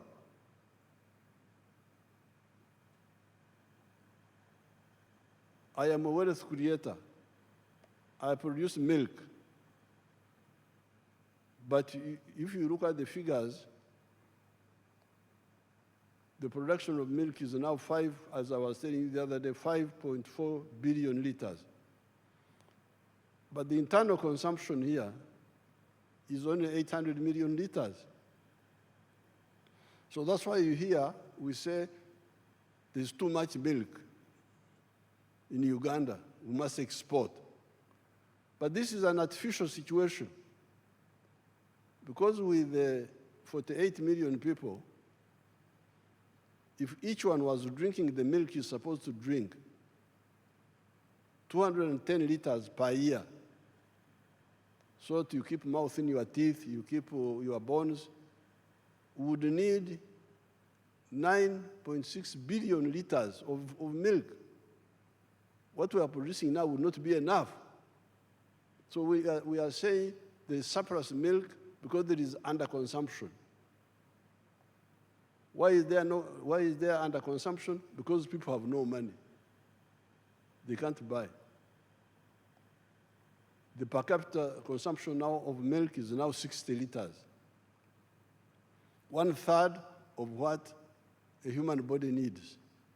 But this has gone up because in 1986, it was 18 liters. You can imagine. That's why people have no teeth in their mouth because there's no, the teeth have gone out because they don't have enough calcium. So therefore, this budget is no more Kongora. No more Kongora. No, Kongora is when you work and others just lean on the hoe in the village. No more Kulala. As you heard, a big budget, part of the budget is on infrastructure, on the roads, the railway, the pipeline, the airports, the waterways, electricity, irrigation. These are all, as the minister was saying, enablers to enable production to be done cost effectively, low cost of doing business in Uganda. Now, then the other challenge is on the service delivery. Again, that's where you, the leaders, must come in.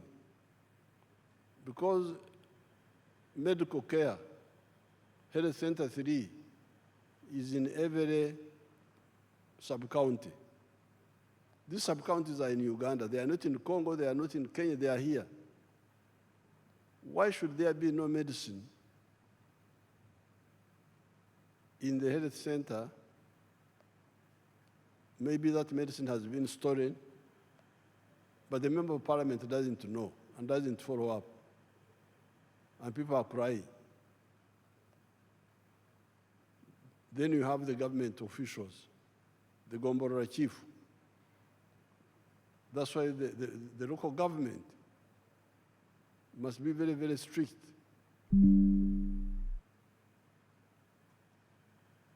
The Gombora chiefs, what are they doing? The GISO, this is somebody called the GISO. Have you heard of somebody called the GISO? He's also there. Drugs are being stolen, GISO is there. This is what I can no longer tolerate. The people of Uganda have given me authority a number of times now.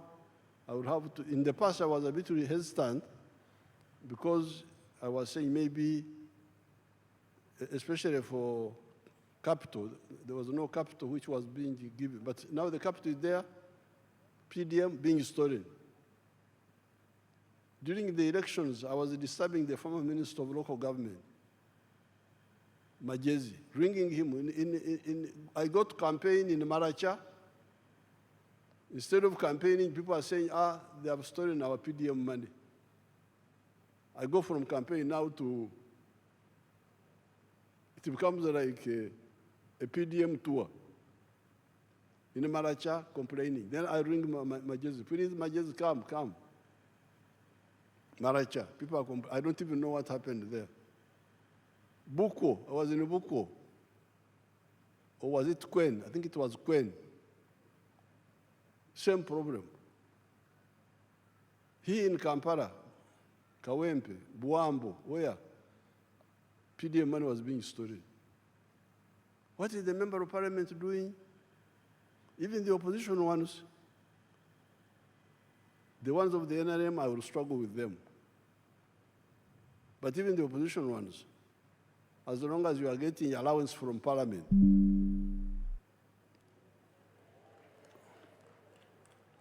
and you don't go to check what is happening, I will ask you, the Attorney General, to see how I can deal with you also. Because if you don't want to monitor, don't take the allowances. Say so, go to the clerk, but then why should you get a salary in the first place? So it seems I've got a legal basis where to demand performance from both the NRM and also the opposition. As long as you are getting money of the government, you must check. Because some of the opposition say they do it maliciously. Let the programs not work so that the NRM is blamed. That's not good enough for you. Because these programs are not for NRM, they are for your own people. So therefore, this service delivery, the drugs in the health centers, the justice, corruption, security, law and order, the infrastructure of leadership is there. Member of parliament for every constituency, LC3 for every sub-county, those are paid. The ones who are not paid, I don't blame them so much. The LC2 is not paid, so I don't have to blame him. But the LC3, the member of parliament, the councillor, these are all paid people. They must monitor, and then the government people must monitor. And local government must monitor them, the chief administrative officer. That's why I put in local government some people that people have been saying they are cantankerous, quarrelsome, like Barugahara and Namere. Namere is famous for quarreling, so you go and quarrel with them.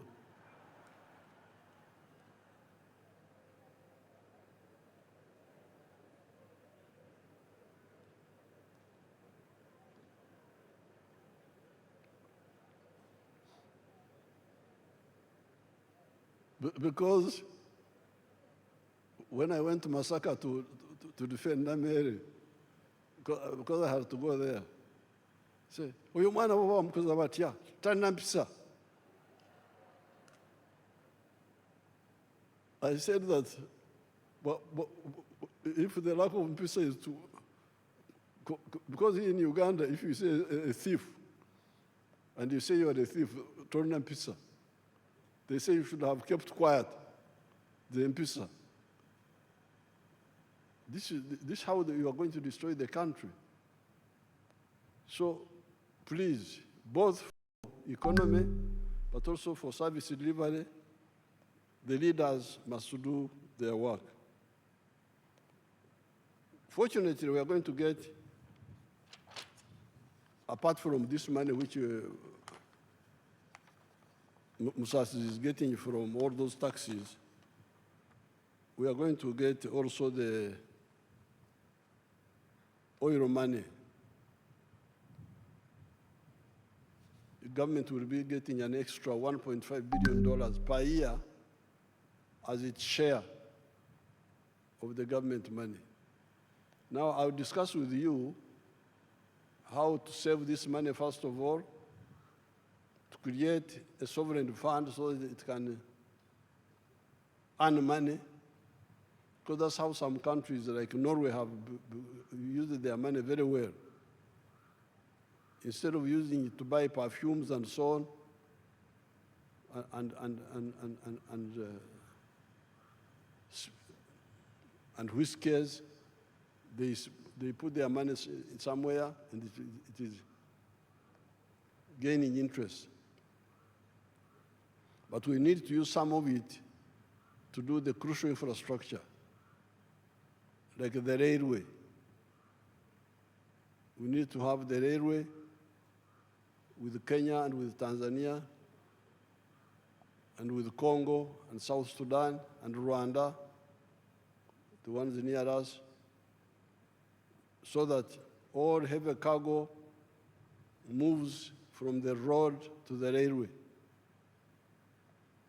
Then the petroleum products move from the road to the pipeline. That will leave only the light cargo and passengers on the road. And the economics there, you had Msas telling you that it will bring down the cost of transport, of cargo, from 3,000 something to something much less. I'm saying all this so that we harmonize and don't have to waste time arguing, because sometimes we waste time. So we have done well, but we can do much better. Uganda is a very rich country. Now, finally, I'll get time and talk about the environment and the trade order, where we had to remove some of our people from the roadsides and all that chaos which was here. I want really you people to support this. Don't go on with the cheap politics of misleading our people. Because a country is like a human body. This human body has got many systems which must work in the way God designed them. Breathing, you breathe. There is a whole system, how you breathe. Blood circulation, there is a whole system of how the blood circulates. Seeing, there is a whole system how you see. Hearing, there is a whole system of how you hear. Each system is separate but coordinated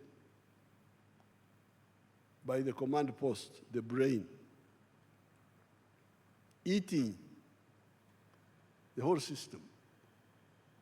Diverse, specialized, but coordinated. Now you cannot say that because I want to eat, I put the food in the ear. I put food in the ear that I want to put food in the ear. Or in the nose. No, the nose is not for food. Sometimes when you're in the hospital in a bad situation, they can pass for sometimes some of the food through the nose. But you can't stay like that for long. Food must be through the mouth and the throat and the stomach.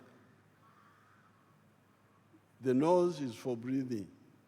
The ears are for hearing. This is how the country is. The road is for vehicles, and the sidewalks are for passengers. Can't you see that? The road is for vehicles and motorcycles. The sidewalks are for passengers. The market, if you want to sell, you sell in a shop or a market or a supermarket. But you now say, no, I want to sell on the roadside. Really, this is not for that. This is for walking. Then you get people supporting that they are politicians. Really sickening. The swamp is for water. Swamp is for water. It is not for Amayuni, not for Rumonde, not for Marikwang, no. It is for water. It's for water. And that swamp is a savior. We are here. We have been here for 4.5 million years.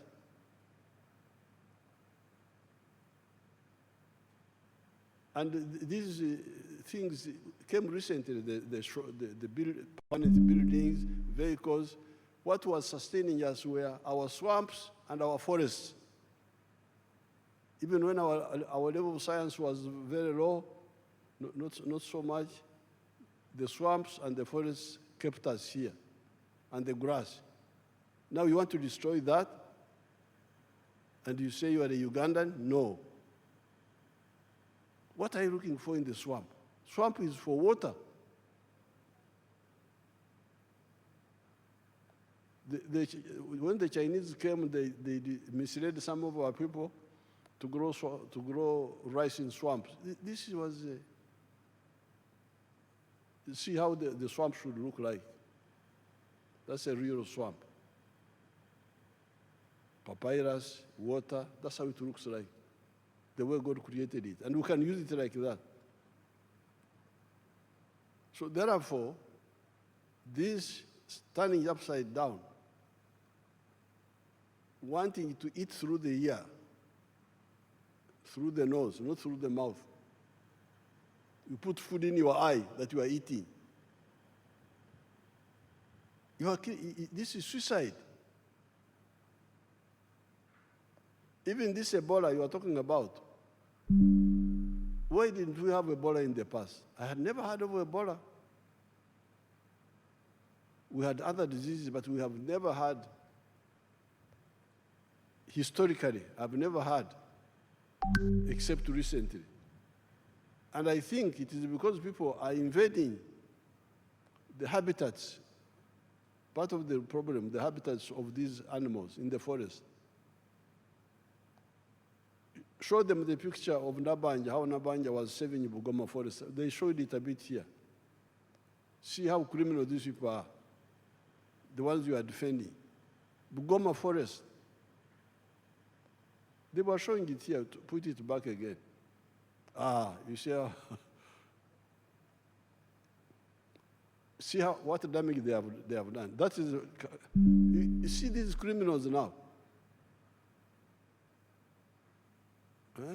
Look at the trees they are destroying. These are the people you are defending. What good are these? Whose interests are they serving? These are enemies of Uganda. But I will get time and write something on that. So for now, please let all the political leaders take the lead in getting our 33% of the people who are outside the money economy to join the money economy, do so with the Chibaro, then we deal with the others, value addition and so on, like the minister was saying. I thank you, and I wish you good luck.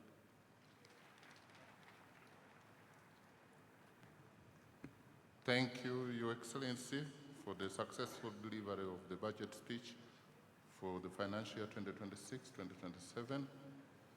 On behalf of Parliament, I pledge our commitment to effectively apply our mandate to realize all your progressive intentions for our beloved country and its gallant citizens. Adjournment.